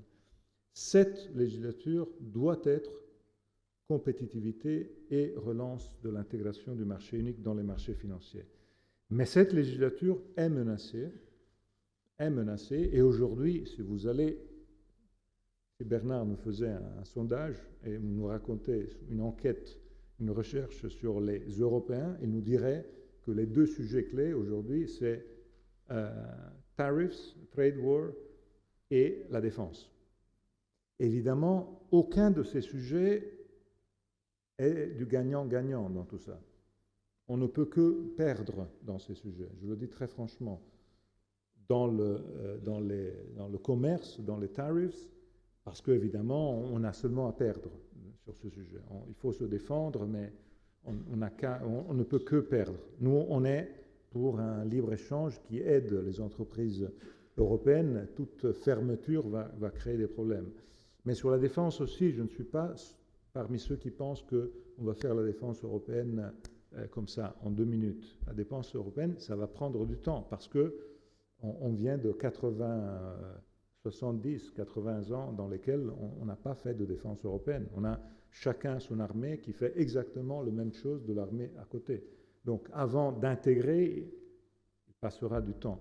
Et on a besoin, au contraire, de ces résultats maintenant. Donc, de mon point de vue, politiquement, ça, c'est le vrai enjeu négatif. Ça, c'est le vrai risque. C'est que la concentration politique soit toute sur d'autres sujets, qui à la fin finissent par, quoi faire en sorte que, encore une fois, ce sujet soit un sujet seulement pour les experts du secteur. S'il reste dans le débat des experts du secteur, de l'ECOFIN et de l'Eurogroupe, c'est fichu. Ça ne va aller nulle part, comme la Capital Markets Union. Ça doit remonter au niveau du Conseil européen et des leaders politiques, à cause aussi des arbitrages dont je vous ai parlé auparavant. Seulement si les leaders politiques mettent leur visage à côté de ça, en disant clairement aux citoyens européens, on fait l'union des épargnes et des investissements pour rendre possible que la finance aide l'économie réelle, que la finance aide les entreprises, aide les foyers, aide les retraites. Je pense que, Bernard, ce point que tu nous as raconté est fondamental, parce que, en effet, si on regarde la situation des différents pays européens, il y en a quelques-uns qui sont mis très mal dans ce sujet. Le mien, encore une fois, est parmi ceux. Il y en a d'autres qui ont toute autre situation. Suède a des fonds de pension qui marchent parfaitement. Et évidemment, c'est un pays dans lequel la capacité d'avoir aussi un investissement qui vient de fonds de pension, fonds de retraite, qui soit efficace, est quelque chose de totalement différent. Donc, on a devant nous une grande opportunité. C'est une grande opportunité dans laquelle, ce que je vois, c'est que les avancées sont là, le timing est là, les conditions sont celles dont j'ai parlé. Pourquoi, et je termine là-dessus, votre rôle est si important? Non seulement pour rappeler aux décideurs politiques que leur devoir aujourd'hui est d'aller dans cette direction, mais aussi, Monsieur le Président, pour être capable d'aider avec des instruments techniques qui soient capables de déclencher ce mécanisme de pont, par exemple, entre les épargnes et l'investissement. Parce que ce n'est pas given for granted, ce n'est pas donné pour acquis, ça. C'est quelque chose qui doit être construit, qui n'existe pas encore. En France, vous avez quelques instruments importants en matière d'épargne, en matière de garantie publique et en matière d'investissement. Mais évidemment, il faut construire tout ça au niveau européen. Et il faut le faire probablement en lançant le cœur, parce qu'un élément fondamental de tout ça, c'est ma dernière proposition, mon dernier propos, est le fait que ça va être difficile de faire tout ça avec une fragmentation de cadres juridiques à 27, comme c'est aujourd'hui. Aujourd'hui, ce sont des domaines dans lesquels on est 27 cadres juridiques totalement différents. Et dans quelques pays, c'est même plus que 27, parce qu'il y a aussi au niveau régional. Je fréquente un peu l'Espagne dans ces derniers temps, et l'Espagne est un pays qui a 17 comunidades autónomas, avec chacune ses propres. Et évidemment, donc, la proposition du 28e État virtuel, du 28e régime au niveau européen est un des éléments de bascule, un des éléments qui vont changer la donne. Et vous la connaissez parce que c'est une idée assez française à la fin, que j'ai tirée de ce débat français, et l'idée de dire il est impossible de annuler les 27 droits commerciaux. Quelques-uns de ceux sont issus de histoires de siècles. Ça va être compliqué d'arriver là, d'en faire un seul. Mais on peut faire un dans quelques-uns de ces domaines clés et le lier à un 28e État virtuel, valable donc à la fin partout, capable de rendre plus généralisé et plus simple, une espèce de passe-partout, une espèce de fast-track, qui soit capable donc d'aider, de rendre tout ça plus simple pour les investisseurs, pour les épargnants, pour les entreprises et évidemment pour vous tous. Je pense qu'il faut travailler aussi dans cette direction. Toute capacité de rendre tout ça techniquement faisable, et vous avez l'expérience et les capacités pour le faire, maintenant est fondamentale. Je vous passe cette expérience que j'ai faite. Ça fait 30 ans que je me promène dans les institutions européennes. Je n'ai jamais vu un moment comme ça, dans lequel les commissaires vous demandent « donnez-moi une proposition technique ». On a passé des décennies dans lesquelles on avait plein de propositions techniques. On les passait et nous disait bon c'est bien, et ça finissait dans un tiroir, parce qu'ils savaient, eux, comment faire, la bureaucratie bruxelloise. Aujourd'hui, on a l'impression qu'on a besoin d'idées et de créativité aussi. C'est pour ça que je vous remercie pour cette opportunité. Je vous remercie beaucoup pour votre bataille, parce que c'est une bataille évidemment de continuité et très déterminée, mais je vous remercie pour ce que vous allez faire, qui va être absolument décisif. Merci beaucoup. Merci beaucoup. Merci beaucoup. Merci à Enrico Letta. Et merci de nous avoir fait l'honneur de votre présence ici même ce soir. On va passer maintenant à notre table ronde justement sur la mobilisation des épargnants européens. Donc l'Europe, vous le savez, dispose d'une large épargne, une épargne abondante. Pour autant, le taux d'épargne, effectivement, il est élevé, mais insuffisamment investi à la fois en actions, insuffisamment investi sur les marchés financiers. On le sait tous, malheureusement. Le taux d'épargne financière, il est de l'ordre de 5% sur un taux d'épargne global en France qui n'arrête pas d'augmenter, puisque moi j'étais à 17%, mais Denis Ferrand me disait qu'on arrive à 18, voire même 18,5% actuellement. Et effectivement, une grande partie de ces flux d'épargne, elle s'investit aussi hors de l'Europe.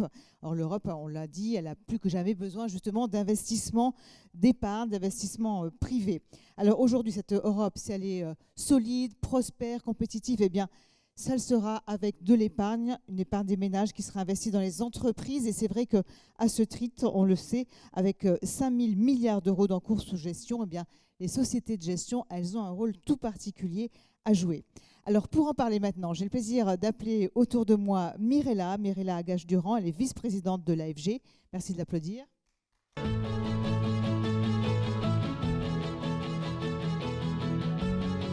Également avec nous Christophe Bory, chef du service du financement de l'économie à la Direction générale du Trésor. Sera également avec nous Denis Ferrand, il est directeur général de Rexecode. Merci de l'applaudir. Et puis Catherine Julien-Ibel, qui est présidente du comité consultatif du secteur financier et de l'Observatoire des produits d'épargne financière. Merci de vous installer, merci de vous asseoir. Alors, on va effectivement revenir sur cette épargne record, épargne record, je le disais, en France, trop peu investie dans l'économie réelle européenne. Je vous donne, je pense que quelqu'un n'a pas de micro.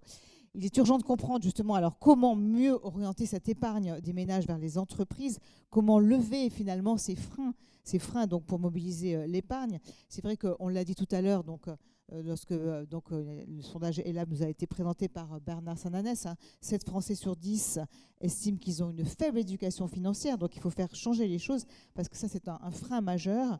Donc que faire justement pour faire en sorte que ces leviers soient aujourd'hui levés de différents. Donc vous le rappelez souvent, cette épargne des Français elle atteint maintenant un record, donc, puisque vous disiez c'est 18,5%. Pourquoi finalement cette épargne elle reste placée plutôt sur des supports non productifs? Comment finalement faire que cette épargne elle devienne un véritable outil de souveraineté économique européenne? Comment faire changer les choses?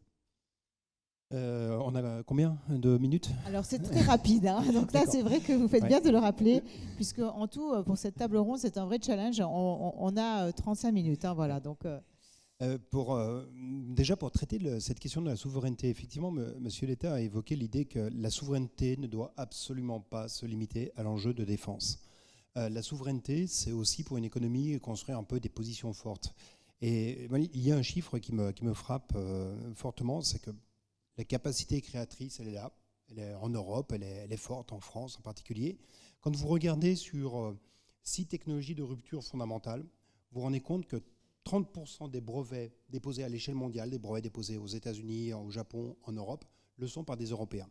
Et quand vous regardez ensuite la production dans des technologies de rupture, alors c'est l'industrie additive, c'est le travail sur le génome, c'est vraiment 6 technologies clés, vous vous rendez compte que là où il y a 30% de création par les Européens, vous n'avez que 5% de création par des entreprises européennes. Et en fait, on a un véritable chaînon manquant qui est celui de l'appétence au risque, qui est quelque chose d'assez fondamental, d'ailleurs qu'on retrouve même dans des indications qui sont assez surprenantes. Quand vous regardez comment un Européen investit aux États-Unis, en général, quand il fait 1 de dette aux États-Unis, il fait 1,7 de fonds propres. Un Américain, lui, quand il fait 1 de dette, c'est le contraire, c'est ça. En Europe, il va faire 3,8 de fonds propres. Donc on a déjà un schéma mental, probablement, qui est lié au risque, qui est lié aussi à qui détient cette épargne. Ce que l'on a vu dernièrement dans l'augmentation de l'épargne, pourquoi est-ce qu'on est à un niveau aussi élevé? Ça ne baisse pas. Et c'est d'ailleurs là où les économistes et les prévisionnistes se sont tous plantés. Tous ont anticipé pendant très longtemps que l'épargne allait diminuer. Mais en réalité, pourquoi l'épargne est aussi élevée?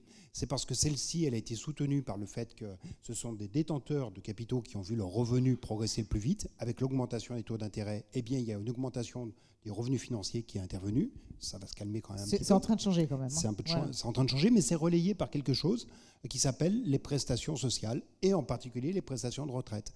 Quand l'année dernière, vous avez plus de 6% d'augmentation de revenus des retraités du fait de la réindexation, eh bien, vous avez une épargne qui est quand même très forte au fur et à mesure que l'on avance en âge. Le pic de l'épargne, auparavant, il était atteint à l'âge de 55 ans. Maintenant, il est à l'âge de 75 ans. Donc, vous avez, avec le changement démographique, avec le vieillissement, vous avez des personnes plus âgées qui constituent de l'épargne. Et les plus on avance en âge, plus on va privilégier des produits qui sont aussi des produits de rendement régulier, à défaut de faire des investissements longs. Donc il faut aussi avoir une photo assez complète avant de réfléchir à des outils, avoir une photographie assez complète de ce qu'est la sociologie de l'épargne aujourd'hui pour comprendre comment elle s'affecte. Alors justement, Mirella Gage-Durand, l'étude ELAB nous a montré une vraie attente en matière d'éducation financière. C'est vrai que l'AFG a pris des initiatives. Par exemple, vous avez mis en place un guide pédagogique. Est-ce qu'aujourd'hui, vous constatez peut-être une sorte de regain d'appétence justement pour se former à l'investissement? Comment vous envisagez, vous, d'aller plus loin, et notamment auprès des jeunes, qui est une cible très importante? Oui, je sais pas, oui, ça marche. C'est très clair, et tout ce que nous avons vu tout à l'heure aujourd'hui montre que les Français sont conscients qu'ils ne sont pas bien préparés du point de vue éducation financière, qu'ils sont par contre très conscients qu'ils ont besoin d'investir. On voit qu'à peu près 70% des Français avouent avoir pas assez d'éducation financière, mais ils intuitent que dans leur vie, ils ont besoin d'épargner, et donc ce manque d'éducation font qu'ils n'ont probablement pas la bonne éducation, pas le bon choix de produits, pas la bonne allocation de leur épargne. Donc, la première chose à faire effectivement, c'est de trouver les moyens, et on a vu qu'il y en a beaucoup, et l'AFG a beaucoup joué son rôle là-dedans avec le livre blanc sur l'éducation financière, de faire en sorte qu'à tout âge, on arrive à amener l'épargne le plus près de ceux qui en ont besoin, à la fois des personnes bien avancées dans leur vie professionnelle, mais aussi pour la jeune génération. Et là, c'est vraiment quelque chose que nous devons prendre à bras-le-cœur.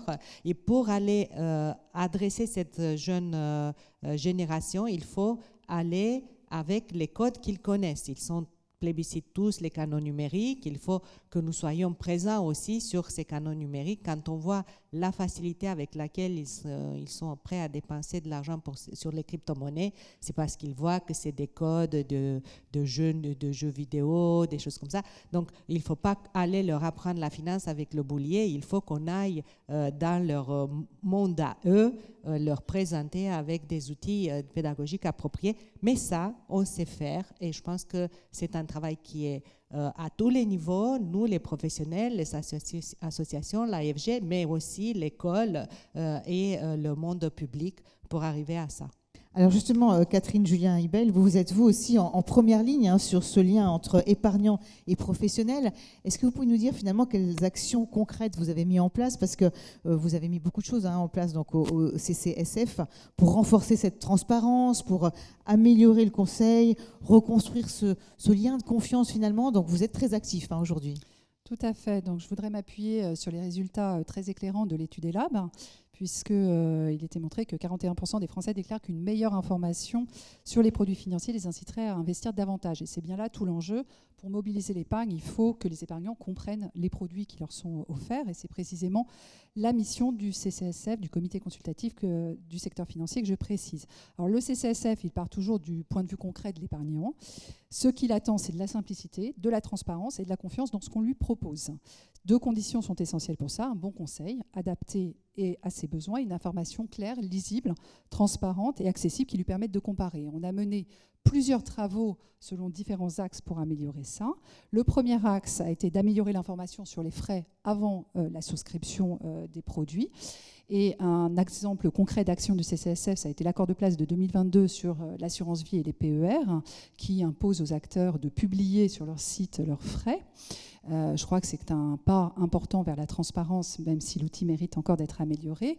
Le deuxième axe sur lequel on a travaillé, ça a été d'harmoniser les documents d'information, parce que c'est vrai qu'aujourd'hui, les épargnants sont un peu noyés. Ils sont un peu perdus, oui, c'est vrai. Ils sont un peu perdus. Ils sont un peu perdus sous des documents d'information, je dis souvent peu lisibles, d'autant que ces documents d'information peuvent difficilement être comparés avec des approches réglementaires différentes entre MIF 2 et DDA.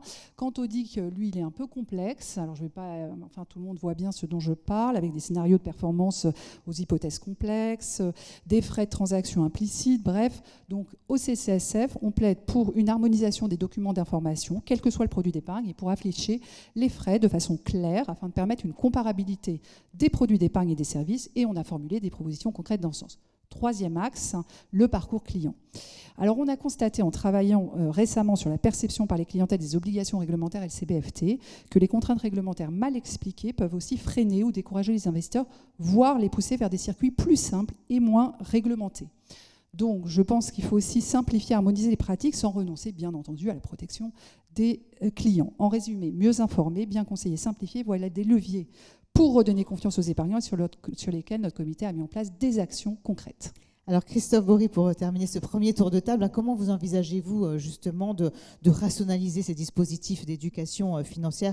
Parce qu'il faut quand même les améliorer leur impact, améliorer leur efficacité. Donc quels sont vos projets, sur quoi vous travaillez? Alors, pardon, oui, ça marche. Effectivement, on a besoin de rationalisation. Pourquoi ? Parce que, et ça a été dit, quelque part c'est une bonne nouvelle, il y a beaucoup de gens qui veulent faire de l'éducation financière. Et c'est très bien dans le secteur privé, dans le secteur public, dans les associations. Beaucoup de gens aujourd'hui essaient d'éduquer des publics d'ailleurs très différents. On parle beaucoup des jeunes, mais quand on regarde les résultats de l'enquête, on voit bien que les gens moins jeunes ne sont pas forcément plus au fait de ces choses-là, même si, curieusement, ils ressentent moins le besoin d'éducation. C'était frappant sur la partie « faut-il mettre des choses à l'école ?» Les plus de 60 ans disaient seulement à 20% oui. Peut-être parce qu'ils se sentaient plus concernés, je ne sais pas. Du point de vue de l'État, clairement, notre idée, en tout cas, c'est d'essayer d'avoir toujours un peu une vision un peu transversale et de mettre tout le monde autour de la table. Alors, ça n'a pas été facile.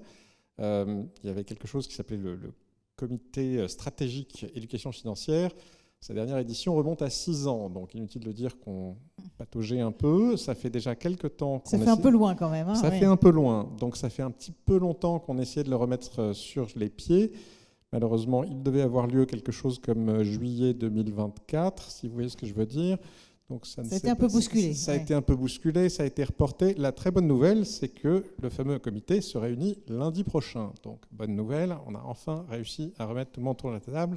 Et je remercie beaucoup la Banque de France qui, outre ses nombreuses actions en la matière d'éducation financière, joue un rôle important de coordination là-dessus. Ce sera important, pas uniquement pour faire une photo avec 2 ou 3 ministres et le gouverneur de la Banque de France, qui est toujours bien mais qui ne suffit pas, mais aussi parce qu'on va essayer d'avoir les principaux acteurs autour de la table pour parler financement aussi, parce que l'éducation financière, ça n'est pas gratuit, ça coûte cher. C'est évidemment un certain nombre d'acteurs privés en font, mais dans ces cas-là, choisissent, si on peut dire, de dire ce qu'ils veulent et ne souhaitent pas forcément être coordonnés par la puissance publique. Donc, à minima, coordonner les grands messages, à minima, coordonner ce qui se fait dans le milieu scolaire. Aujourd'hui, on a beaucoup progressé de ce point de vue. Je ne sais pas si on en est conscient, mais au moins la moitié des classes en 4e aujourd'hui vont avoir un peu d'éducation financière dans leur classe. Alors, ça peut paraître pas assez, c'est beaucoup mieux qu'il y a quelques années. On va continuer. C'est sans doute le bon âge, honnêtement, parce que quand on arrive à 17 ou 18 ans, c'est peut-être un peu tard pour s'y mettre. En général, on a déjà eu des cours d'économie. Donc le collège, c'est plutôt un bon âge qu'on vise. Et après, et on l'a dit, j'y reviens, il y a quand même le côté tout au long de la vie. Et ça passe essentiellement par des contenus en ligne. Alors peut-être que pour les plus de 50 ans, ce ne sera pas des vidéos TikTok, mais ça peut être plus un site internet pédagogique avec des vidéos tout court, peut-être sur des formats un peu plus longs. Ça marche bien pour ceux qui le font.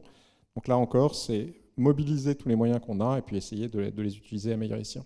Alors une fois qu'on a vu comment finalement donc lever les freins, il faut qu'on regarde maintenant comment on va créer les bonnes conditions justement donc pour investir en Europe, parce que les épargnants, on le sait, ils veulent tout. Hein. Ils veulent à la fois évidemment de la rentabilité, ils veulent de l'accompagnement, ils veulent de la lisibilité, de la performance, je l'ai dit, de la stabilité fiscale et également des labels de confiance. Et Christophe Bory, je me tourne à nouveau vers vous, hein, parce que ce label européen, donc Finance Europe, il a été annoncé donc, par une coalition de plusieurs États membres tout récemment, donc hein, c'était jeudi 5 juin dernier. Ça peut aider peut-être à bâtir justement cette confiance, à rendre l'investissement plus lisible pour les particuliers. Qu'est-ce que vous en pensez ? Alors, je vais vous prêcher un convaincu. Évidemment, nous c'est notre idée. On pousse cette idée de label depuis déjà 1 an et demi. C'est une idée qui a été partagée et travaillée ensemble, je peux le dire comme ça, avec les services de l'AFG, avec nos partenaires européens aussi. Ça ne tombe pas du ciel, ça a été évoqué dans les différents rapports. Là, évidemment, le rapport L'État, le rapport Noyer, c'est à la fois c'est la réponse à un constat qui était, on a essayé de faire un produit unique, commun, et de commencer par là en faisant quelque chose à 27, disons le single product. Ça s'appelait PEP, ça n'a pas marché. Donc clairement, on a essayé de faire l'inverse. Inverse, c'est-à-dire pas forcément à 27, et c'est-à-dire pas forcément un produit commun pour commencer, mais au moins se mettre d'accord sur les grands principes. Sur les grands principes dont on a besoin, dans le fameux lien entre investissement et épargne dont on parlait. Qu'est-ce qui manque ? Qu'est-ce qui est le plus important ? Pour faire de l'investissement à long terme, il faut de l'argent qui va rester, c'est une tautologie, à moyen ou long terme. Donc il faut une durée minimale d'investissement. Il faut de l'argent qui ne soit pas garanti, parce qu'on ne peut pas faire de l'investissement à long terme dans des projets qui ont un minimum de risque en garantissant tout ce qu'on fait. Donc, ce n'est pas un livret d'épargne, c'est un produit dans lequel on prend du risque. Et puis, il y a le sujet géographique, et c'est le sujet sans doute sur lequel nous, Trésor, on a passé le plus de temps en dialogue avec nos partenaires européens, la Commission, le service juridique du Conseil, etc. à Bruxelles, parce qu'il faut savoir que pour beaucoup d'Européens, une restriction géographique, ou en tout cas un produit qui demande à être investi très majoritairement en Europe, c'était complètement bizarre, complètement anathème et, pour tout dire, contraire au traité. Donc on a progressivement travaillé là-dessus, on a reçu des appuis, la Commission nous a beaucoup aidés, pour être honnête, pour convaincre notamment le service juridique du Conseil qui était contre. On a fait beaucoup de lobbying de nos partenaires européens, et c'est comme ça qu'on est arrivé à ce critère, notamment des 70% d'investissements en Europe qui sont dans le label maintenant, sachant qu'au départ, les Allemands ne voulaient même pas de critères tout court, qu'ils acceptent un critère à 70%. Pour tout dire, c'était inespéré. Une belle victoire, quoi. Voilà. Effectivement. Et un mot sur la fiscalité, peut-être aussi, parce que effectivement, la fiscalité, elle joue aussi un rôle clé. Et est-ce qu'on peut se dire que justement aujourd'hui, le cadre fiscal actuel, il ne permet pas forcément justement de favoriser cette épargne longue. Qu'est-ce qu'on doit faire ? Alors la fiscalité, évidemment, joue un rôle majeur. C'est un point qui est traité dans le label, mais de manière moins précise que les autres, justement parce que les différents États membres ont chacun leur système et ne pourront pas, ab initio, se mettre d'accord sur un niveau ou sur une façon de favoriser. Simplement, on dit qu'on favorisera. Maintenant, je pense que je reviens à une partie de l'enquête où on regardait les différents objectifs de l'épargne. Je pense qu'on ne peut pas traiter l'incitation fiscale à l'épargne à long terme en la confondant, par exemple, avec l'incitation fiscale ou le traitement fiscal de l'épargne de précaution. Oui, pour les plus pauvres des Français, avoir un livret d'épargne, c'est de l'épargne de précaution pure et dure. Ce n'est pas du rendement, c'est quelque chose dont ils ont besoin en cas de coup dur. Est-ce qu'on va favoriser un investissement à long terme par rapport à ça ? Non. On ne reviendra pas sur les avantages majeurs de l'épargne réglementée. La question, c'est de les limiter. C'est pour ça qu'il y a des plafonds. Et c'est pour ça qu'ensuite, dans ce qui est l'épargne au-delà, l'épargne réelle, l'épargne financière, l'épargne qu'on veut sur le moyen et le long terme, alors là, effectivement, on a le levier pour savoir ce qu'on favorise ou pas. La logique qui est la nôtre, c'est clairement de dire, à partir de maintenant, ce critère géographique, ce critère de long terme, on souhaite que ce soit un critère majeur dans les choix fiscaux qui sont faits. Ça ne veut pas dire des cadeaux fiscaux supplémentaires, forcément, vu l'état des finances publiques, vous le savez tous. Ça veut sans doute que distinguer entre ce qui est fait et les différents produits, ça sera l'occasion de réfléchir à ça. On a lancé récemment des débats sur le PER, mais ça va bien au-delà de cet instrument-là. Denis Ferrand, alors effectivement, donc on est en train de regarder quelles sont les solutions à mettre en place pour favoriser au mieux cette épargne. On voit bien qu'il y a par exemple le label, il y a la fiscalité. Mais pour vous, alors il n'est pas question de tout remettre à plat, mais il y a peut-être un meilleur équilibre qu'il faut trouver. Alors on en parlait déjà tout à l'heure entre répartition, capitalisation, parler effectivement de la retraite, voir comment on peut peut-être mieux agencer tout ça. Oui, probablement, et probablement aussi que la fuite dans la créativité. Enfin, tout à l'heure, je parlais de la puissance créative que l'on a dans les technologies de rupture. On peut peut-être s'éviter de trop la focaliser sur la création de nouveaux outils, parce qu'on voit bien qu'à chaque fois qu'émerge une difficulté, on va créer un fonds spécifique, on va créer un fonds vert, on va créer un fonds de défense qui n'est pas forcément très clair, très visible, très appropriable et qui peut peut-être un peu obscurcir au moment où on veut approfondir l'éducation financière. C'est vrai qu'il faut bien différencier les différents objectifs que l'on assigne au dispositif. Déjà, la base, la répartition ne sert pas à l'épargne. La répartition, ça n'est que de la dépense qui est contemporaine aux recettes. Donc, ce n'est pas au travers de ce type de dispositif qu'on va pouvoir trouver de la ressource. La capitalisation, évidemment, emporte l'essentiel emporte une bonne partie des réponses avec l'assurance vie. Les outils sont déjà là. Simplement, il faut probablement accentuer le déploiement pour faire en sorte qu'aujourd'hui, quand on regarde ce que représentent les fonds propres dans l'épargne financière des ménages, l'ordre de grandeur, c'est 5%. C'est 22% de 20. C'est-à-dire que 20, c'est la part de l'épargne, du patrimoine des ménages qui est investi dans de l'épargne financière. Je laisse de côté le capital professionnel, celui des possesseurs de SARL, enfin des éléments de ce type-là. Et dans ces 20%, vous en avez 22% qui sont des produits de fonds propres. 22%, c'est des unités de compte, c'est des actions cotées.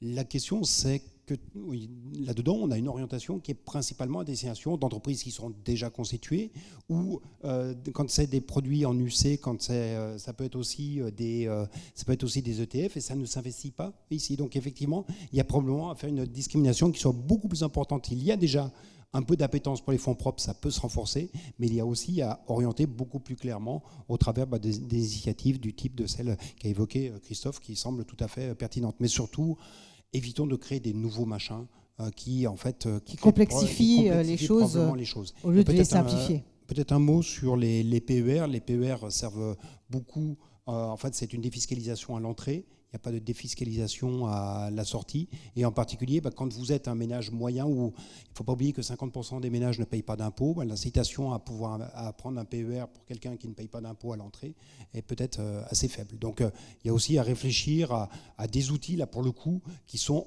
envisagés par rapport à des personnes qui spontanément ne vont pas faire de l'épargne, parce que peut inciter du point de vue fiscalité à l'entrée.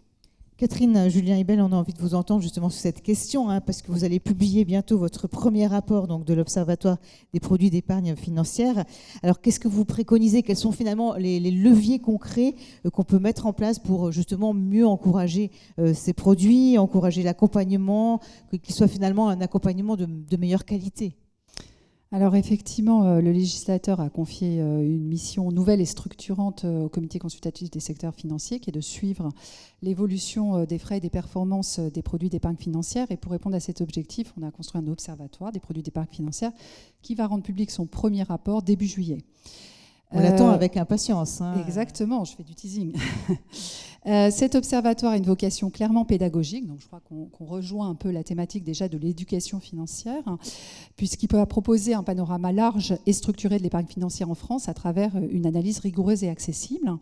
Et la force, je crois, de cet observatoire et de ce rapport, c'est qu'il s'appuie sur un travail collectif, puisque ce travail a associé l'ensemble des parties prenantes, que ce soit les professionnels du secteur, y compris l'AFG, les associations de consommateurs, les représentants des épargnants, les régulateurs et les superviseurs. Donc c'est un rapport qui va couvrir toutes les grandes enveloppes d'investissement à destination des ménages, assurance vie, PER, PEA, compte titre, ainsi que les différents supports qu'elles contiennent, un fonds en euros, PC, actifs non cotés, produits structurés. Donc en 2023, voilà, tous ces produits, c'était plus de 2000 milliards d'euros. Donc on couvre déjà un large spectre. Donc là-dedans, qu'est-ce qu'on va faire? On va présenter les performances observées, leur volatilité, les différents frais qui y sont associés, que ce soit lié à l'enveloppe ou au support d'investissement qu'elle contient, et puis les différentes stratégies de gestion actives ou indicielles. Et toujours dans l'objectif pédagogique, parce que c'est quand même un très grand intérêt du rapport, on aura en tête du rapport un rappel pédagogique des notions clés, on a vu, parce que ce qu'on constate, c'est que finalement, pour un épargnant, c'est pas toujours facile de savoir quels critères regarder, quoi regarder quand on veut investir. Et donc notre objectif, c'est de l'aider à mieux comprendre. Donc on va développer des notions clés comme performance, frais, niveau de risque, liquidité, durabilité, on en a parlé, devoir de conseil ou encore impact de l'inflation.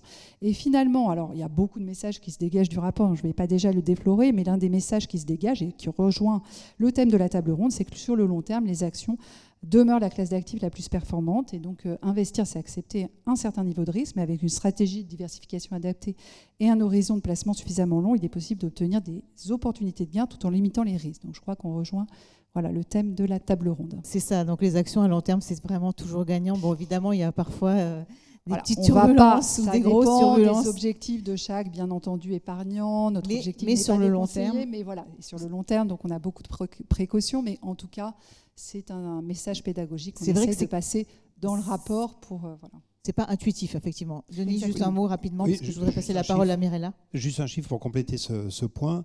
Donc je disais que les fonds propres, c'est 22% de l'épargne actuellement des ménages, mais c'est 50% de la performance. Donc ça va tout à fait dans cette dimension. Alors justement, Mirella, donc l'offre elle évolue, il y a de nouvelles allocations donc, qui sont ciblées selon les profils de risque. On a eu la fameuse loi industrie verte qui a fait avancer les choses. Mais bon, alors ça a ouvert l'accès aux actifs non cotés. Il y a aussi quand même une poussée, on a parlé un peu tout à l'heure de Ferrand à lâcher le mot ETF. Il y a la poussée des produits low cost.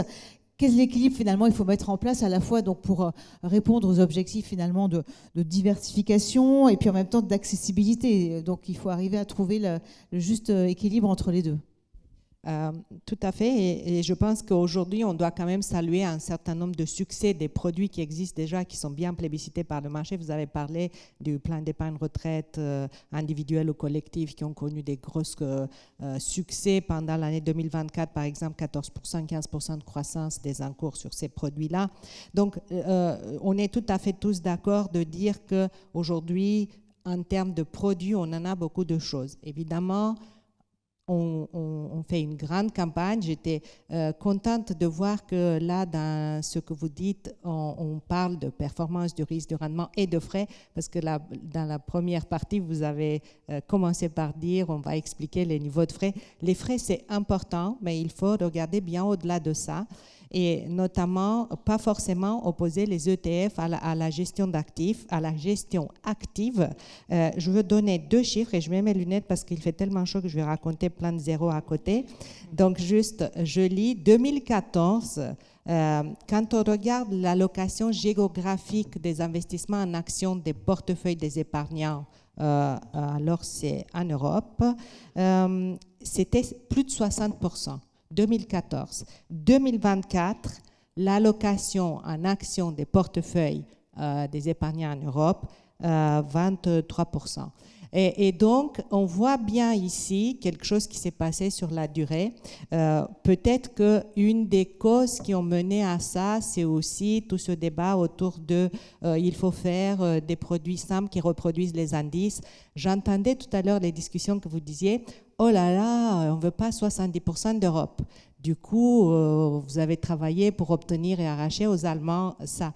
Quand aujourd'hui, l'épargnant européen lambda investit dans un ETF diversifié, parce que c'est bien ce qu'il faut, Action Monde, il donne 70% de son épargne au corporate américain, et ça pose de problème à personne. Donc nous, on doute de tout, et de l'autre côté de l'Atlantique, ils doutent de rien. C'est les meilleurs, c'est les plus beaux, c'est les moins chers, c'est les plus simples, voilà. Etc. Nous, on passe combien d'heures de Commission européenne pour accepter qu'en Europe, quand on est européen et qu'on investit à long terme, c'est peut-être plus intéressant d'investir au niveau européen. Donc aujourd'hui, la palette des produits existe. C'est justement le conseil, la façon dont on apporte près de l'investisseur le conseil pour lui dire, mais une Europe forte a besoin de l'épargne qui se dirige vers l'Europe, et l'Européen a besoin d'une Europe forte. Donc la boucle se boucle. Alors, une fois qu'on a vu les solutions, que vous nous avez tous effectivement bien identifiées, hein, il faut finalement, ce sera l'objet de notre dernier tour de table, regarder donc quelles sont les façons de les mettre en œuvre, hein, qui va faire quoi. Christophe, quel rôle finalement pour l'État, les régulateurs? Est-ce que l'impulsion, elle doit finalement venir du cadre public? Alors, tout dépend de ce qu'on appelle l'impulsion. Le rôle de l'État aujourd'hui, évidemment, il a beaucoup changé. On regardait l'autre jour avec les participants du séminaire de mon service au Trésor, on avait fait venir une historienne qui nous parlait du Trésor des années 40, 50, 60. Bon, à l'époque, l'État considérait qu'il était de son rôle d'à la fois être le banquier de tous, de nationaliser l'ensemble du secteur financier et de financer chacun des grands projets industriels. Alors, on n'en est plus tout à fait là. L'idée aujourd'hui, pour l'État, c'est de répondre à des failles de marché et d'aider à aller dans le sens de ses priorités. Il n'est pas là pour se substituer au marché, il n'est pas là pour décider à la place d'eux. Il peut au mieux inciter et sinon créer les conditions d'eux. Donc créer les conditions, c'est évidemment avoir une réglementation qui fonctionne. C'est pour ça que tout l'axe simplification, on en a parlé rapidement tout à l'heure, mais c'est fondamental dans l'action qui aura lieu cette année. C'est-à-dire qu'on se bat, on continue à se battre sur les différents nouveaux textes qui vont arriver en Europe. Un des grands combats aussi, clairement, c'est d'essayer de simplifier tout le corpus dont on a aujourd'hui l'impression, on parlait du parcours client tout à l'heure, qu'il y a quand même beaucoup de choses à faire, ne serait-ce que pour simplifier un petit peu ce qu'on a fait ces dernières années. Donc ça, c'est déjà le rôle de l'État, c'est de vérifier que le cadre fonctionne et vérifier que le cadre est équilibré. On a parlé de la priorité qui a été donnée pendant des années pour des raisons qui étaient valables, hein, mais de protection de l'épargnant, de protection quelque part de tout le monde face au secteur financier.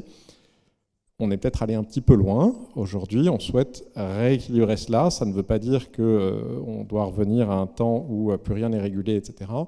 Mais rechercher cet équilibre. Donc ça, créer ces conditions-là. Et après, deuxième rôle, incitation. Et l'incitation, on a parlé de la fiscalité tout à l'heure, on peut parler du label, ça consiste à donner des signaux. Ça ne consiste pas à choisir les gagnants, parce que l'investisseur, in fine, il fera toujours ce qu'il veut, Et la société de gestion fera toujours ce qu'elle veut dans sa stratégie à elle. Ce qu'on peut, c'est suggérer, ce qu'on peut, c'est montrer que tel produit sera marginalement mieux traité et que telle solution qui fonctionne sera identifiée comme telle et valorisée comme telle. Catherine Julien-Hibel, quelle est finalement la responsabilité des comités comme le vôtre ? Alors je dirais, au niveau de l'Observatoire des produits d'épargne financière, on se veut surtout un outil au service de l'intérêt général. Donc comme j'ai dit, il ne s'agit pas de comparer des produits entre eux, ni de conseiller, de dire à l'épargnant quel produit il doit choisir, puisque chaque situation est personnelle. Donc nous, notre ambition, c'est de rendre l'univers de l'épargne financière plus lisible, parce qu'il y a déjà beaucoup de produits, c'est déjà très riche, et plus compréhensible pour tous. Et je dirais que pour y parvenir, nous, on a fait un travail conséquent pour structurer, consolider les données issues de multiples sources. Et ce défi méthodologique nous a permis de poser des bases solides pour un suivi régulier et évolutif dans les éditions futures. Donc je pense qu'à ce titre, notre observatoire s'inscrit pleinement dans une dynamique de politique publique qui vise à contribuer au développement de l'épargne financière en France, au bénéfice des épargnants, du financement de notre économie et de l'investissement de long terme. Denis Ferrand, est-ce que la société civile, finalement, elle peut et elle doit peut-être justement jouer un rôle plus important dans cette mobilisation collective ? Oui, je pense qu'elle le joue de plus en plus. J'écoutais ce que disait Christophe à l'instant quand il parlait qu'on a peut-être allé un peu loin dans la dimension de protection. C'est vrai qu'on a mis ceinture, bretelles, parachute, tout ce que vous voulez. C'est quand même un peu ce qui a été un axe assez fondateur de la politique économique pendant de longues années. Alors peut-être qu'on enlève la ceinture, peut-être simplement les bretelles, mais en tout cas, ce qui est assez saisissant, c'est effectivement ce qu'a évoqué notamment Philippe tout à l'heure au début, c'est l'importance, l'appétence pour le risque est peut-être un petit peu plus importante parce qu'il y a un changement de regard sur le rôle de l'entreprise. Le rôle, c'est une chose, et c'est vrai que l'entreprise, c'est le preneur, c'est le risk-taker par excellence, et la manière dont on se représente l'entreprise dit peut-être un peu un changement dans les représentations, et donc un peu dans ce goût, dans cette appétence pour le risque. Maintenant, avoir le goût de l'entreprise, c'est bien. Faire en sorte que les entreprises aient des conditions de rentabilité, c'est autre chose. Et là, on n'enlèvera pas quand même un élément fondamental qui consiste à se rappeler que si les capitaux vont aux États-Unis, c'est aussi parce qu'il y a une rentabilité qui fondamentalement se retrouve plus importante aux États-Unis qu'en Europe. Donc il y a aussi, quand on réfléchit sur le rôle de la société civile, c'est aussi comment est-ce qu'on admet qu'il puisse y avoir un peu de la validation de la prise de risque et la reconnaissance de cet acte d'engagement qui, à la fin, est bénéfique pour tous les porteurs de capitaux. Mirella Gage-Durand, c'est vous qui allez avoir droit à la dernière question. Donc merci à tous parce que vous avez bien respecté les timings. Comment finalement donc l'AFG peut accompagner justement aujourd'hui tous ces changements, tout ce mouvement en tant que représentant finalement donc des gérants d'actifs ? Alors, à l'AFG, nous allons travailler dans 3 directions et vous allez nous trouver assez naturellement présents là-dessus. D'abord, dans notre dialogue constant qu'on a avec les autorités, le régulateur, dans la définition de tous ces produits, de toutes ces normes. Et je pense qu'à travers ce que Laure disait tout à l'heure, on a montré comment on a des fois pu amener une vision plus pragmatique et peut-être plus productive sur tout ce qui est en train d'être mis en place ou simplifié des fois. Et c'est nécessaire parce que la régulation, des fois, apporte du bien. Le plan d'épargne retraite, c'est un succès. C'est un produit et une loi qui a amené beaucoup de facilité dans ce sens-là. Puis il y a des fois des échecs, donc il faut aussi garder notre rôle dans ce dialogue. Ensuite, il faut mettre en avant les succès. Le plan d'épargne retraite est un succès, donc notre association sera toujours porteuse de paroles sur les succès qui existent pour inciter les épargnants à connaître, à se renseigner, à utiliser ces dispositifs. Et puis, en dernier lieu, ce qu'on disait tout au début, l'éducation financière, c'est très important. L'AFG a été active, présente depuis toujours et continuera, Eric est très impliqué là-dedans, continuera à travailler sur l'éducation financière à tous les âges, on est bien d'accord, même si on ne veut pas le reconnaître au-delà de 50 ans, mais on en a toujours besoin. Et je pense qu'on est tout à fait légitime et on a le savoir-faire pour le faire. Voilà. C'est clair, effectivement. Donc on voit, il faut mettre en place une action, on va dire, donc coordonnée, pragmatique, durable, avec cet écosystème que vous avez tous décrit, qui soit cohérent, qui soit efficace, qui soit pédagogique, et bien sûr, un épargnant bien informé, qui puisse justement prendre ses décisions citoyennes en toute conscience. Ben, écoutez, merci à tous les quatre. Bravo, on peut les applaudir.